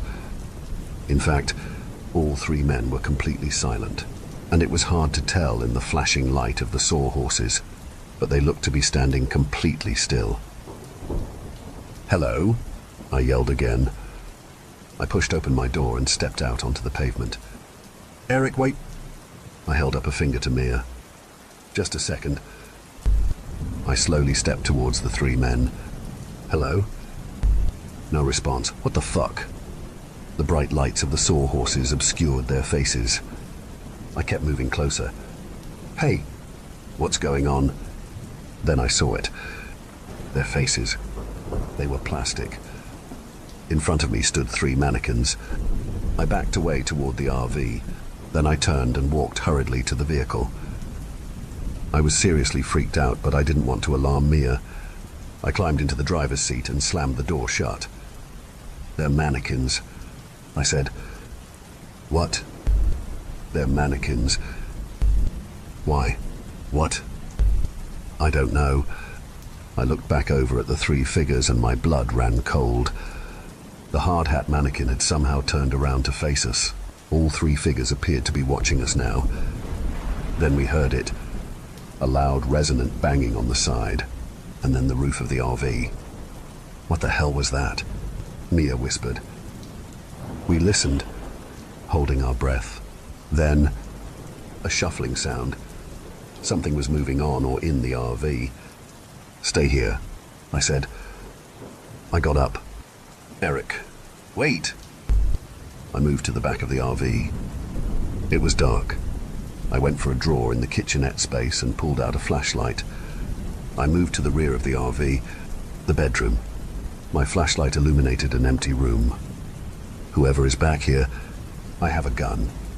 A shitty bluff, but I didn't see anything. I shone the light out of the windows of each side of the RV. Nothing. Then I heard it. A shuffling sound from right above me. I looked up and screamed, "Fuck!" On the roof of the RV, staring through the skylight, was a woman with vacuous black eyes and a dead smile. Her stringy black hair dangled down towards me, casting thin black shadows across her horrible pale face. Mia, drive! Fast! I screamed. Mia jumped over to the driver's seat, shifted into gear and stomped on the gas. The RV was clunky, but it could move when it needed to. We lurched forward and I fell back. I trained my flashlight up onto the skylight again and the woman was gone. I scrambled to my feet and looked out of the side windows. Did Mia shake her off? There was no sign of the woman. I moved to the passenger seat, breathing heavily and sweating. "What happened?" she asked, keeping the RV at a steady 50 mph. "There was a woman on the roof," I said flatly. I realized now that I was in a kind of shock. "A woman?" Her eyes were black. Mia just looked at me, then back at the tunnel ahead of us. "There's something wrong with this tunnel," I whispered. Mia pointed at the road ahead. "Look." I looked out at the tunnel. There were more mannequins, a lot more mannequins. They were positioned on both sides of the road. They were all facing us, and even though I never saw them move, when I looked in the side view mirror, they were somehow still facing us, turning to watch us as we drove past, watching without eyes. "Just keep driving," I said. As we drove on, the mannequins crowded the sides of the road more and more. There were thousands of them. Eventually, they were so close that some of their outstretched arms hit the side of the RV. They were closing in on us, squeezing our path forward. One stood in the middle of the road. "I don't think I can get around it." "Run it over. Don't stop." The RV smashed into the mannequin. Its head shot forward and bounced against the windshield, and the vehicle shuddered as it rolled over the body. Soon there were two in the road, then three. I could see where this was going. Pretty soon there would be too many for the RV to ram through, but God damn it, we were going to get through as many as we could. "Speed up." "Mia." Crash! The sound was surreal, smashing into mannequin after mannequin at nearly 60 miles per hour. Hands, legs, heads and torsos flew. The windshield cracked. The RV shuddered and screamed and eventually slowed down, despite the screaming engine. I'm certain the axle was jammed up with lifeless, plastic body parts. Eventually we came to a stop. "She won't move," Mia said. She pressed on the gas, but it was no use. The RV just rocked a little bit. "Try reverse." She shifted and pressed on the gas. We got some decent movement before running into another jam. "Fuck." "Should we get out and look?" Mia asked. "I'll go," I said as I grabbed the flashlight and popped the passenger door. Mia unbuckled her seatbelt. "We'll go together." We stumbled out of the RV on the passenger side. It was like stepping into hell. Countless, lifeless faces stared out at us from the darkness. The only light came from the headlights of the RV and my flashlight. We clumsily made our way along the side of the RV. The ground was littered with mannequin pieces. I thought to myself, if we could get a couple yards cleared out behind the rear tires, we might be able to back out and get enough momentum to reverse all the way back out of here. Instead, when we got to the back of the RV, my stomach flipped and my heart sank. I was expecting to see a trail of flattened mannequins. Instead, the RV was now surrounded by thousands of perfectly intact mannequins standing at attention, as if their ranks had somehow been replenished after our vehicular assault. "This is impossible." She started to cry. I held her close. "We'll keep moving," I said. "It will never end. The tunnel makes no sense. It only curves one direction." I looked at her. "What do you mean?" "This whole time, the tunnel has only been curving to the right. It would sometimes straighten out or go left for a few yards, but before too long we were curving to the right again. We've either been driving in circles or spiraling downwards. So we'll go back the way we came and hope we're not going in circles," I said. We had been driving for hours at this point. Walking back out the way we came would take days. But now that I thought about it, Mia was right. We'd only been curving to the right. This tunnel seemed to be very gradually taking us downwards into the earth. Going forward would not get us any closer to escape. "We'll need food from the RV," Mia said. I nodded, and we stumbled our way back to the front of the RV, the mannequins' lifeless faces watching us the whole time. I stepped up to the passenger door and nearly fell back when I looked through the window. "What the fuck?" I breathed. What I saw were two mannequins sitting in the driver's and passenger's seat. How they got in there, I have no idea. But what really made my blood run cold was that they were dressed exactly like MIA and I. They wore identical sets of clothes.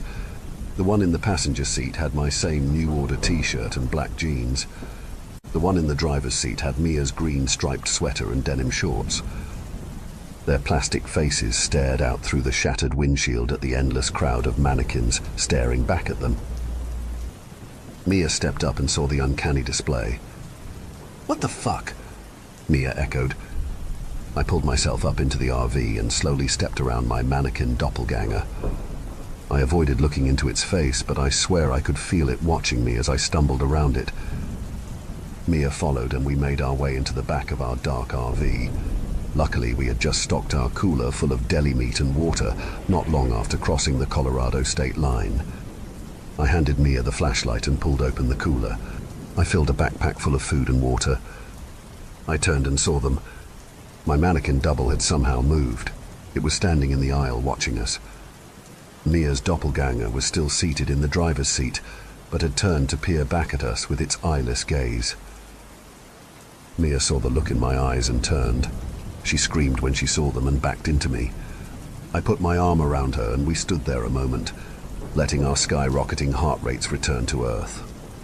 "Let's get out of here," I said. I slid the backpack onto my shoulders. Mia joined me at the door. I looked into her eyes. "Are you ready?" She nodded. I kissed her. "I love you," I said. "I love you," she said. The look on her face killed me. She was terrified. I'm sure the look on my face was similar. I opened the door and we stepped out. We again stumbled to the back of the RV. Once we were clear of the RV and all the crushed mannequin body parts, it became easier to find footing, though weaving through an endless crowd of lifeless people was a slow process. It was pitch black. Without the flashlight, we wouldn't be able to see a foot in front of us. As I walked, the beam of light created the illusion of movement in the crowd. At least I hoped it was an illusion. The limbs of the mannequins seemed to stretch and turn, but the only sound was that of Mia and I shuffling our way through the crowded tunnel. Things went on like this for what felt like hours. Mia and I were sweating and aching. I was about to suggest we stop and rest, but then I saw it and I froze. Out in the crowd, beyond rows of blank faces, I saw a pale face, black hair and a dead smile. I saw two vacuous eyes staring right at me. "Mia, do you see her?" I whispered. "See who?" I slowly raised my arm and pointed. It was the woman, or whatever it was, that stared back at me through the skylight on the roof of the RV. "Oh my God," Mia squeaked. I could see now that the pale-faced woman was tall, a few inches taller than the mannequins. As I pointed, she stared back at me with that terrible grin. "What do we do?" Mia whispered. I raised the flashlight and pointed it right at the pale-faced woman. I thought maybe this would scare her off. I was wrong. The light only made her appear more unsettling as she stared back, unflinchingly. "What do you want?" I yelled. She only stared back at me. She was as still as the mannequins. "We have to keep going," I whispered. Mia didn't respond. Her body was tense as she held onto me. "We've come this far. We can't turn back again," I continued. I pulled Mia's hand and we continued on our way through the mannequins, keeping the distance between us and her as wide as possible. As we moved past, she kept watching us. Though her movements were imperceptible to us, her eyes never left us, like one of those portraits whose eyes appear to watch you no matter where you stand. Finally, we got far enough that she was out of sight, but the thought of her being somewhere behind us only unsettled me further, and I quickened our pace. As the hours wore on, There was no sign of the pale-faced woman, and the crowd of mannequins began to thin out. They still populated the tunnel from one end to the other, but there was more space between them, allowing Mia and I to walk more freely. The mannequins on the maintenance walkway on the side of the tunnel seemed to thin out as well, and I decided it would give us a better vantage if we were walking up there. I helped Mia climb up the railing that bordered the walkway. Then I climbed up behind her. The walkway was elevated 3 or 4 feet above the roadway. We could easily see over the heads of the mannequins in both directions. There was, of course, no end to the tunnel in sight. We kept walking. The mannequins continued to thin out, but they were different now. There were mannequins dressed as maintenance workers again, but also mannequins dressed as families and businessmen. There was even a group of mannequin nuns standing in a single file line, heads bowed in prayer. Needless to say, we passed none of this on the way into the tunnel. I was feeling very hopeless that we were going to be able to find our way out. I was far beyond speculating how this was at all possible. It's not possible. And even if it were, there is no good reason for someone to do this to us.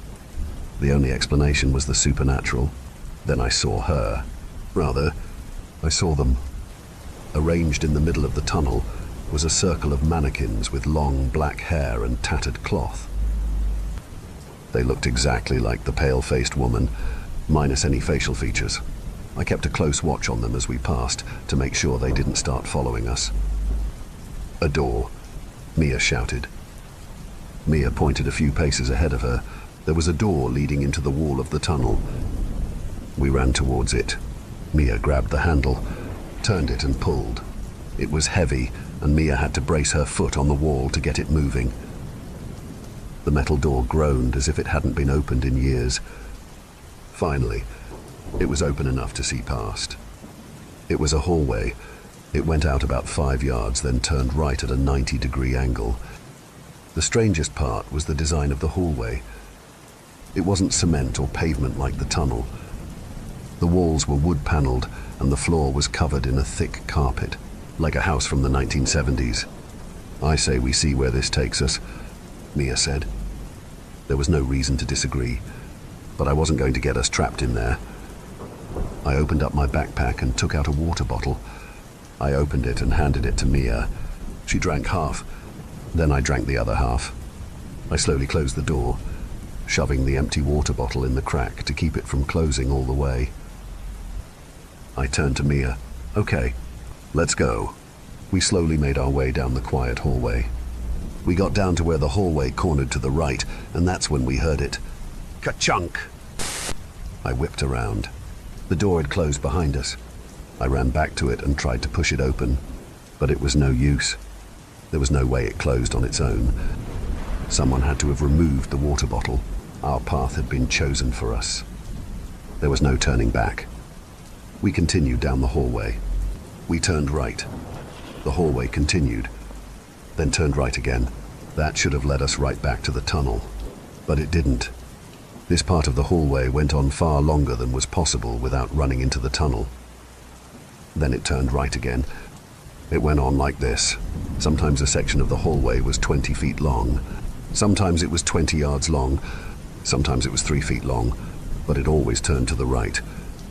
At first it was a relief to be somewhere other than the cold, dark tunnel, but the hallway very quickly became claustrophobic, and before too long, I heard someone walking behind us. We had stopped to take a break, and I heard a third pair of footsteps on the carpet coming from behind us. I backtracked to the last corner. I was terrified as I slowly peeked around the corner, tense and waiting to see the vacuous eyes and inky black hair of the pale-faced woman. But there was nothing there. I wasn't about to backtrack any further. There was no one there, I whispered. Mia slumped against the wall and slid down to the carpet. "I think I need to rest," she said. I put my backpack down on the ground for Mia to use as a pillow. She laid her head down and was passed out in seconds. I had no idea how long we had been walking at this point. I stood leaning against the wall. My body was telling me to rest, but I couldn't risk falling asleep. I had to keep watch. I knew she was following us. I took in the details of the hallway for the first time. The carpet was a dull brown, and the walls a cheap wood paneling. The hanging lighting fixtures were shaded by stained glass, something you might see in an old diner. Who built this place?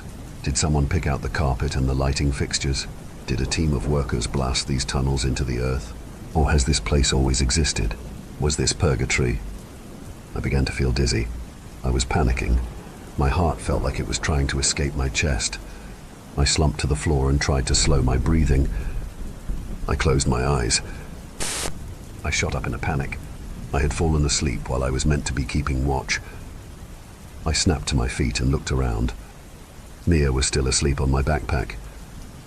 Then I noticed that the hallway had changed. A few paces away, there was now a plain wooden door in the wall. I slowly approached it. I put my ear to the door, and I could hear what sounded like TV static and the low murmur of voices. I discreetly grabbed the door handle and turned it slowly. I felt the latch bolt clear, and I carefully cracked the door just enough to peek inside. It was dark, so it took a second for me to register what I was seeing. I saw a small boardroom. A long table in the center was surrounded by seated men in suits. At the end of the table stood another man next to an old CRT TV that was playing static. This was the only source of light in the room, and all the men around the table were turned towards the TV. Suddenly the screen flickered from static to a solid dark background, and some warped New Age style music began playing. Then the words appeared on the screen that terrified me like nothing else before. In plain text the words read, "You will lose her." I froze as I knew these words were meant for me. I watched with terror as the men seated around the table slowly turned toward me in unison. They were mannequins. The TV screen then clicked off, and they continued staring at me as I could barely make out their forms through the near-pitch darkness. I quickly pulled the door shut and whipped around to look at Mia. I had a horrible feeling of dread that when I turned around, she would be gone. Like the message on the TV promised, "Eric, what are you doing?" Mia was leaning up and staring at me. Thank God, there was Mia, right where I left her. I pointed at the door and said, "This door appeared and I..." "What door?" she interrupted. I turned and sure enough, the door was now gone. I explained what happened to her, but I left out the message that appeared on the screen. "You will lose her." Those words still burned in my brain. I tried to force them out. We drank water, ate granola, and then got moving again. Hallways, endless hallways. After a couple hours of walking, we started to hear music. There were small speakers in the corners of the ceiling. I recognized it as the same New Age music that played on the TV in the boardroom. The melody drilled into our minds. Combined with the dull aesthetics of the quiet hallways and the endless right turns, the music had a hypnotizing effect. The lengths of the halls became more uniform. That is to say, the straight section of hallway was about 7 paces, then a right turn, then 7 paces and a right turn. "I think we're walking in circles. Or a square," Mia said. I looked at her and took out a bottle of water. I peeled off the plastic label and dropped it on the floor. Then we kept walking. 7 paces, right turn, 7 paces, right turn, 7 paces, right turn. And there it was. Mia was right. The label from my water bottle lay in the middle of the hallway. Somehow we had been led into a loop. I lost it. "Fuck!" I kicked the wall repeatedly and screamed. Mia just leaned her back against the wall. This was our dynamic. If one of us lost it, the other became zen and thought of a solution. More often than not, I was the one to lose it. I finally stopped freaking out. "There has to be a way out. A door," Mia said. "We would have seen it," I replied. "A hidden door," she said. She turned around and ran her hands along the cracks of the wood paneling. "Most likely on the outer wall," she said. She beat her fist on the wall, listening for a change in the sound. I exhaled heavily, sweating and tired, and I started searching the wall as well. We checked the whole first wall. Nothing. We checked the second wall. Nothing. The third. Nothing. The final wall. Nothing. I gave up and slumped on the floor. Mia immediately went over to the other side of the hall and started checking the inner wall. "What are you doing? I thought you said it would be on the outer wall," I asked. Then we heard it. Mia beat the wall, and instead of the dead thud, we heard a resonate boom. A door. I shot up and started tapping the wall with Mia until we found where the door ended. It was the width of about 4 wooden panels. I lined myself up in the center, lowered my shoulder and pushed. It moved. It barely moved, but it was enough to confirm this actually was a door. I recentered and tried again. Lowering my center of gravity, I pushed as hard as I could. The door pushed inward about 3 inches. Then Mia joined in. We slowly moved the door. 5 inches, then 10, then 15, then 20. Then Mia slipped inside. I had a moment of panic as she disappeared into the darkness, and those haunting words came back into my mind. "You will lose her." I darted past the doorway, falling through the threshold and hitting the concrete floor. I looked up and there was Mia. Thank God. I promised myself I'd never let her out of my sight again. "The exit," Mia said. She looked and sounded as if she were 1,000 miles away. I got to my feet and followed her gaze. What I saw nearly brought me to tears. We were back in the tunnel, but there was light. About a mile down was the mouth of the tunnel, and daylight pouring in. Beautiful daylight. I grabbed Mia tight and kissed her. "Thank God," she cried. We started moving. Nothing was going to slow us down this time. We sped up into a run down the maintenance walkway towards that beautiful sunlight. As we approached, something else came into view. Parked in the middle of the roadway was a large vehicle. It couldn't be. It was. Our RV sat in the road waiting for us. We ran all the way to it, pulled open the passenger side door and climbed in. There were no mannequins to be seen. I fell into the driver's seat and Mia handed me the keys. I turned over the engine. The most beautiful sound I'd ever heard. I shifted into gear and floored it towards the sunlight. As we got closer, I could see the green of trees and the blue of the sky. We were maybe 100 yards away. I turned to Mia, tears in my eyes, and what I saw turned my blood to ice. Just beyond Mia's window, that horrifying pale face grinned at me. The pale-faced woman was somehow floating outside of the RV. Before I could say anything, her hand smashed through the window and gripped Mia by the throat.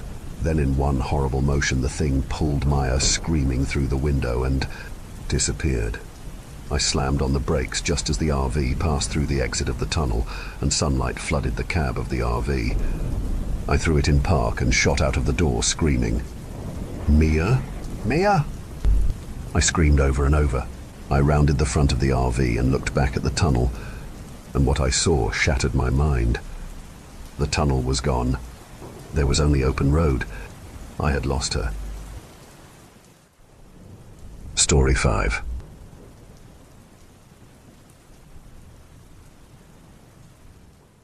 Something in my body is trying to escape. Have you ever experienced something that shook you to your very core? Something that makes you remember every single little detail of your surroundings from that moment in time, even years after? I can remember so vividly the moment I realized something was wrong with me. I was in my junior year of high school, sitting in class, just like any other day. I remember the smell of erasers and cheap cologne that permeated off my classmate who sat next to me. I remember the scratchy tag on my t-shirt and how I was resisting taking it off in the middle of class just to cut it off. I remember what my teacher, Mrs. Brown, was talking about, the fall of Constantinople. My mouth felt dry and I kept looking at the clock, counting down the minutes until I had lunch so I could get a soda. The sound of a pen clicking behind me was synchronized with the song that was stuck in my head. All those things were going through my brain at once. My ADHD mind went 1,000,000 miles per minute when it all came down to a caching halt when I felt it at 11:23. I felt what I can only describe as a hand grabbing at the inner lining of my stomach. It didn't necessarily hurt, not at this point. That's not why I got so scared. You see, not only do I have ADHD, I also have OCD that manifests itself in the fear of anything growing or moving inside me.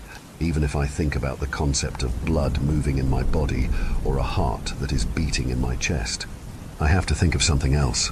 I've had full-blown panic attacks because of it. The closest term for this is tocophobia. That's technically the fear of pregnancy. I'm a guy, so it's not completely accurate, but it's really the closest term. I mean, I also do have a huge fear of pregnancy. Not necessarily of me being pregnant, but even though I knew I could never get pregnant, the thought of it still made me feel sick. I bet you can imagine the terror that overcame me as I felt something moving in me. I made an audible groan and grabbed my stomach. My whole class turned to look at me. Even my teacher stopped talking to ask if I was okay. I stood up and started to run to the nurse's office without even acknowledging my teacher. My first thought wasn't thinking that something was actually in my body. Even stomach aches and the feeling of gurgling in my stomach made me feel this way before. I didn't have anything on hand to help with a stomach ache, unfortunately. However, the nurse always did. I sprinted across the school, hoping and praying that my stomach wouldn't make that awful feeling again before I got there. I turned the corner into the nurse's office with my tennis shoes squeaking in the process. I saw the school nurse, Mrs. Kennedy, sitting on the couch in her office reading a magazine. She looked up at me with a sweet smile that quickly turned into worry. "Sam, what is it? How can I help?" she said as she stood up and hurried over to me, putting her hand over mine, which was grabbing my stomach tightly. It's my stomach. Something is wrong with it," I mumbled with a red face. She shuffled her way over to her large medicine cabinet, and she motioned for me to sit down. She asked me questions about my stomach, asking if it was pain, grumbling, cramps, nausea, etc., as she was asking me what my symptoms were and digging through bottles. The feeling happened again. However, this time was different. It felt like fingers grasping against the inside of my body. I screamed and wrapped my arms around my torso. "Mrs. Kennedy ran over to me to comfort me. "This seems a lot worse than normal. Maybe we should call your parents," she said as she put her hand on my back. It felt like some days I saw Mrs. Kennedy more than my teachers. Any small ailment would distract me so badly from class that I had to go see her, sometimes multiple times a day. She knew at this point when something was really wrong. Within about 30 minutes, both my parents were there with us. That may seem fast, but I'm an only child and my parents are very aware of my tendencies. They know I can spiral and like to be around if it happens. They kept asking me where the pain was. I think they assumed by the way I wasn't responding to their questions the pain must have been really bad. The reality was that I just didn't know how to tell them what was going on. I got so frustrated after they asked me over and over again that I just yelled at them. "Something is inside me. Get it out. Get it out. Get it out!" I lifted my shirt and was ripping at my stomach, leaving red nail scratches and cuts. My mom and dad ran to either side of me to grab my arms. Mrs. Kennedy had seen me go pretty crazy, but this was the worst I've ever gotten in front of her. My parents, however, had seen a similar situation before. Not exactly like this, but they didn't skip a beat on trying to help me. "Sam, breath. Sweetie, just remember everything is in you for a reason. It's keeping you alive. Nothing is going to hurt you," my mom said softly to me, trying to calm me down with the words my therapist gave her. "Ice cubes. Get him ice cubes," she said to Mrs. Kennedy as I started to hyperventilate. Mrs. Kennedy grabbed a Ziploc bag and started to fill it with ice cubes. My mom went over to her and grabbed an ice cube right out of the bag, opened up my hand, and put the ice cube in it. This worked in the past to distract me. I knew that's what she was doing, and trust me, I wanted it to work too. But this was different. I kept trying to tell myself that it was just a different feeling I hadn't felt before, that it wasn't possible something was physically inside my body. But I couldn't help it. Everyone in the room could see that this was getting intense. I think they assumed it was just a mental breakdown and that nothing was physically wrong with my body, but I didn't care. I just wanted help. My parents got me into the car with my mom even sitting in the back seat with me. She kept trying to distract me with conversation, but my mind was only on that awful feeling in my stomach. We pulled up to the ER and my mom guided me in while holding both my wrists. It felt like she was walking me on a leash, but I didn't fight it. I knew she was just trying to stop me from scratching my stomach. We walked in and I spoke to the receptionist. All I said was that I had terrible pain in my stomach. I didn't want to sound too crazy. I just needed a doctor to look at whatever was going on.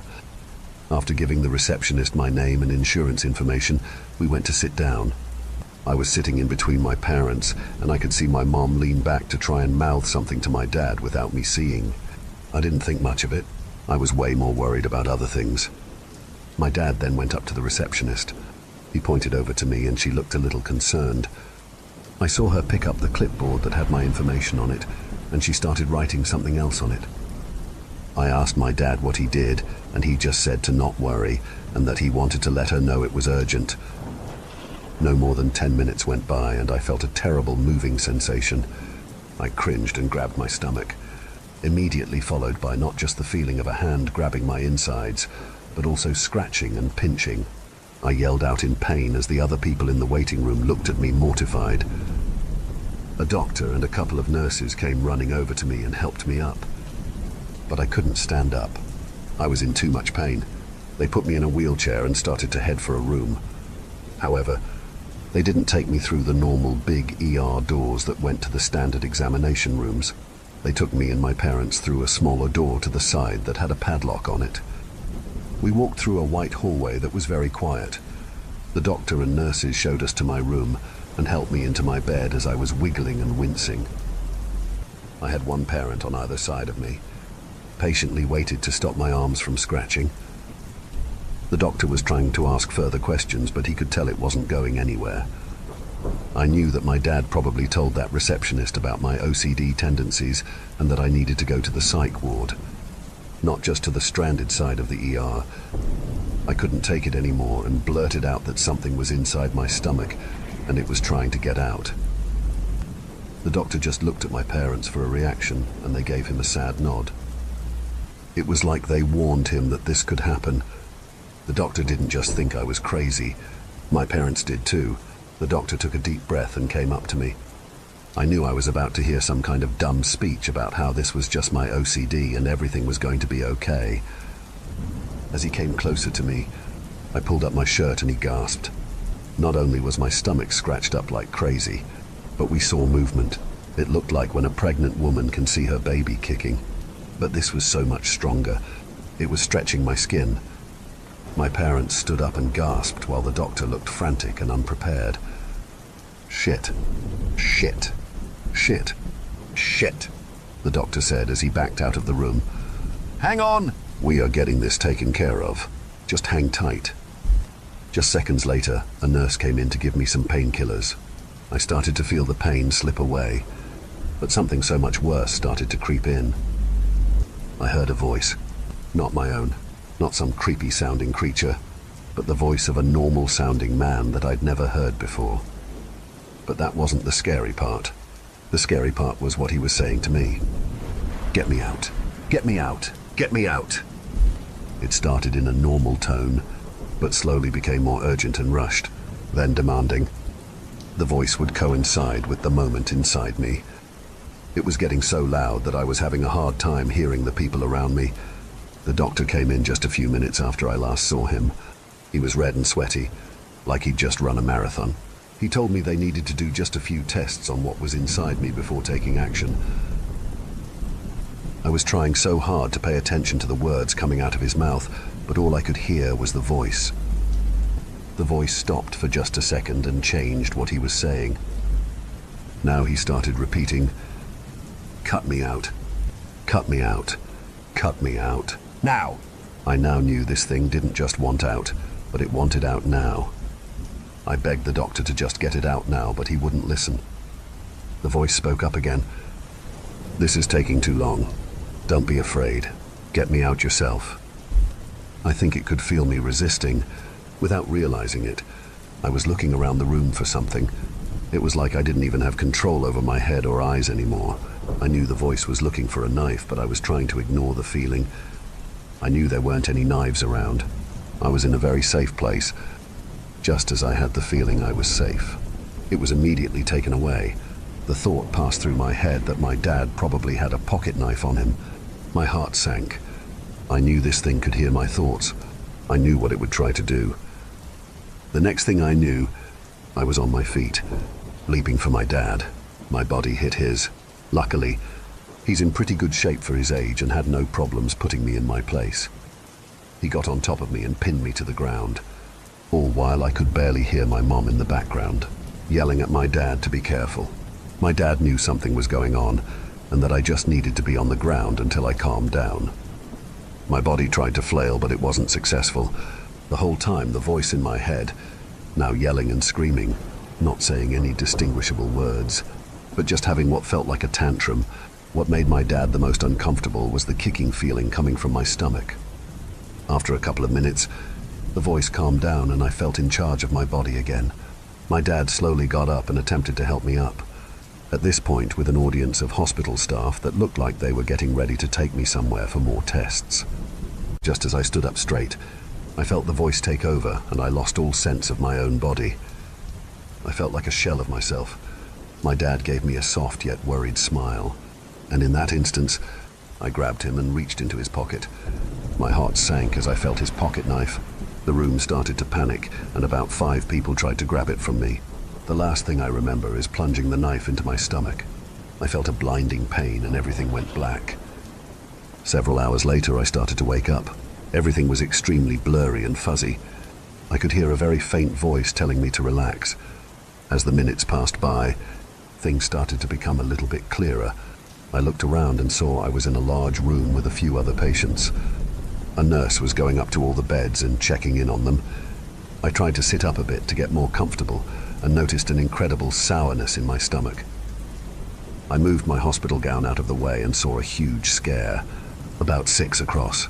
Most of the scare looked very surgical, like what I'd imagine a C-section surgery would look like, except where I remembered the knife going in. It looked like a bunch of extra stitches had to be added where it went in. It also looked pretty bruised. I can imagine that a dull 10-year-old knife that was harshly shoved into a body really wouldn't cleanly cut through and leave some damage. The feeling of shock from looking at my stomach was quickly gone when I realized that meant whatever was in me was now gone. I didn't hear the voice. I didn't feel a hand in my gut anymore. I didn't see that vile kicking anymore. I felt like I could breathe. I asked the nurse what they found and she looked flush. That's something that your doctor will talk with you once you eat something and can speak clearly, she said as she scurried off looking upset. Shortly after that, I was wheeled into a recovery room and my parents came to see me. As they walked in, they had a very similar look on their faces as the nurse did.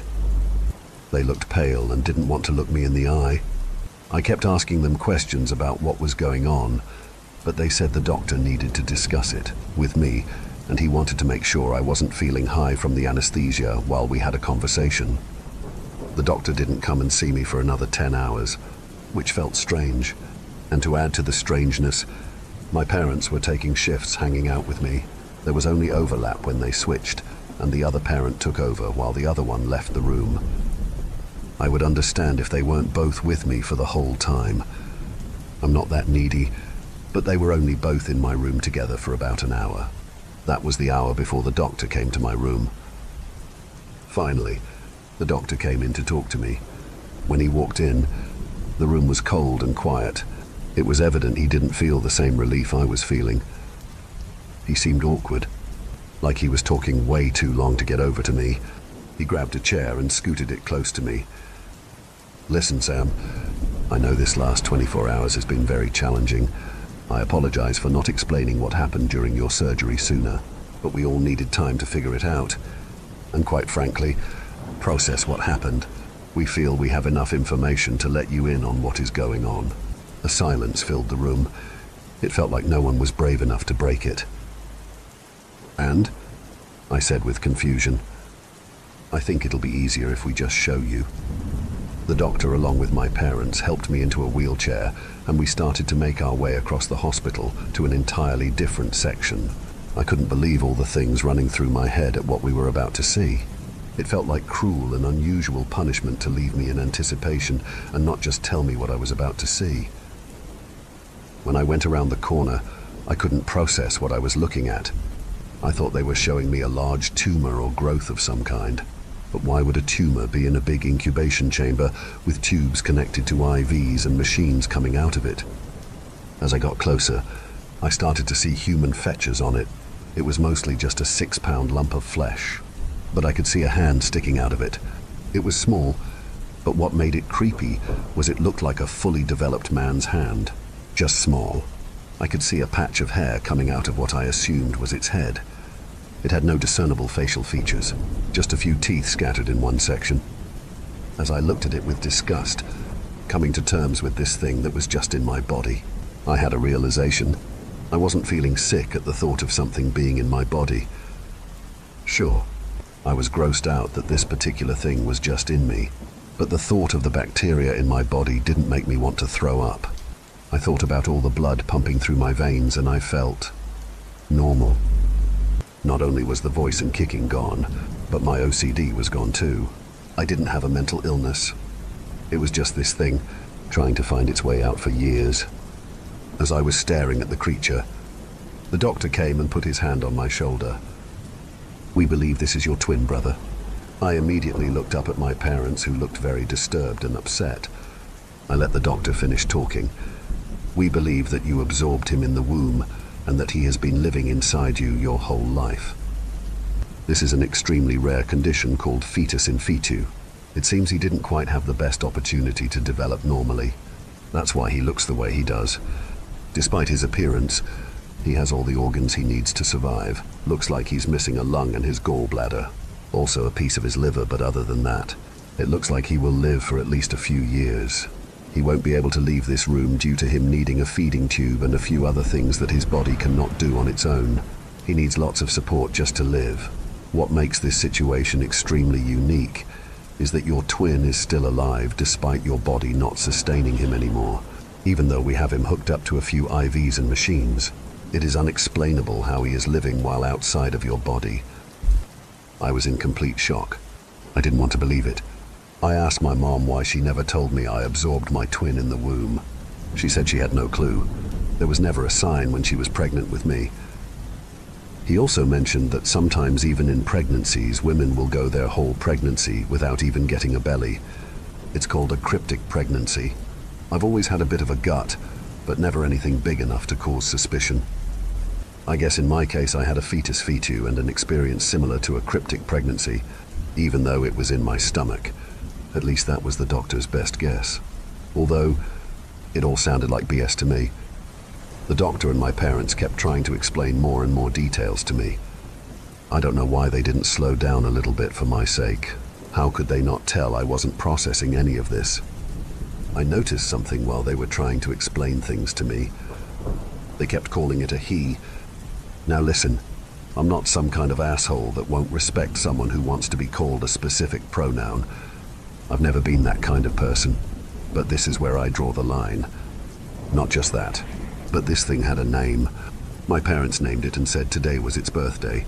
While they told me all this information, they didn't look happy about it. It seemed like they were forced to do all this nonsense, and now it was my turn to be convinced. I could tell they were trying to force it. The doctor told me, despite it not having a high probability for a long life, that we should still try and give it the love it deserves. Of course, the doctor referred to it as a he, but I refused to. This disgusted me. This thing tried to kill me and ruined my quality of life for so long. And now we are going to treat it like it's some kind of prince? No, absolutely not. Luckily, it seemed like it would never leave the hospital, but my parents planned on going to visit it daily. Visiting it? Are you kidding me? It has no eyes, no ears. It's probably miserable and has no concept of people even being around it. I'm refusing to ever see this thing again or acknowledge its existence again. I could get in trouble for even talking about this. The hospital or anyone involved has signed NDAs to not share any information about this until it officially dies. This is because it's a medical anomaly and the first of its kind. They want to do the proper research on how this all occurred before coming out with a statement. I just have to get this all off my chest. I feel like I'm the crazy one here when I know I'm not. I don't care if I get in trouble. I am scared that the doctors are trying to force my parents into giving this thing a proper life. I think that's why it took them so long to tell me. I think they scared my parents into keeping it alive and guilting them, or even forcing them into being its parent. I'm all for every life being important and all that stuff, but I have a feeling my parents are terrified of this thing just like I am. I am convinced they gaslit my parents into believing this thing is my brother. If there wasn't any sign of him while my mom was pregnant with me, could this thing be something else?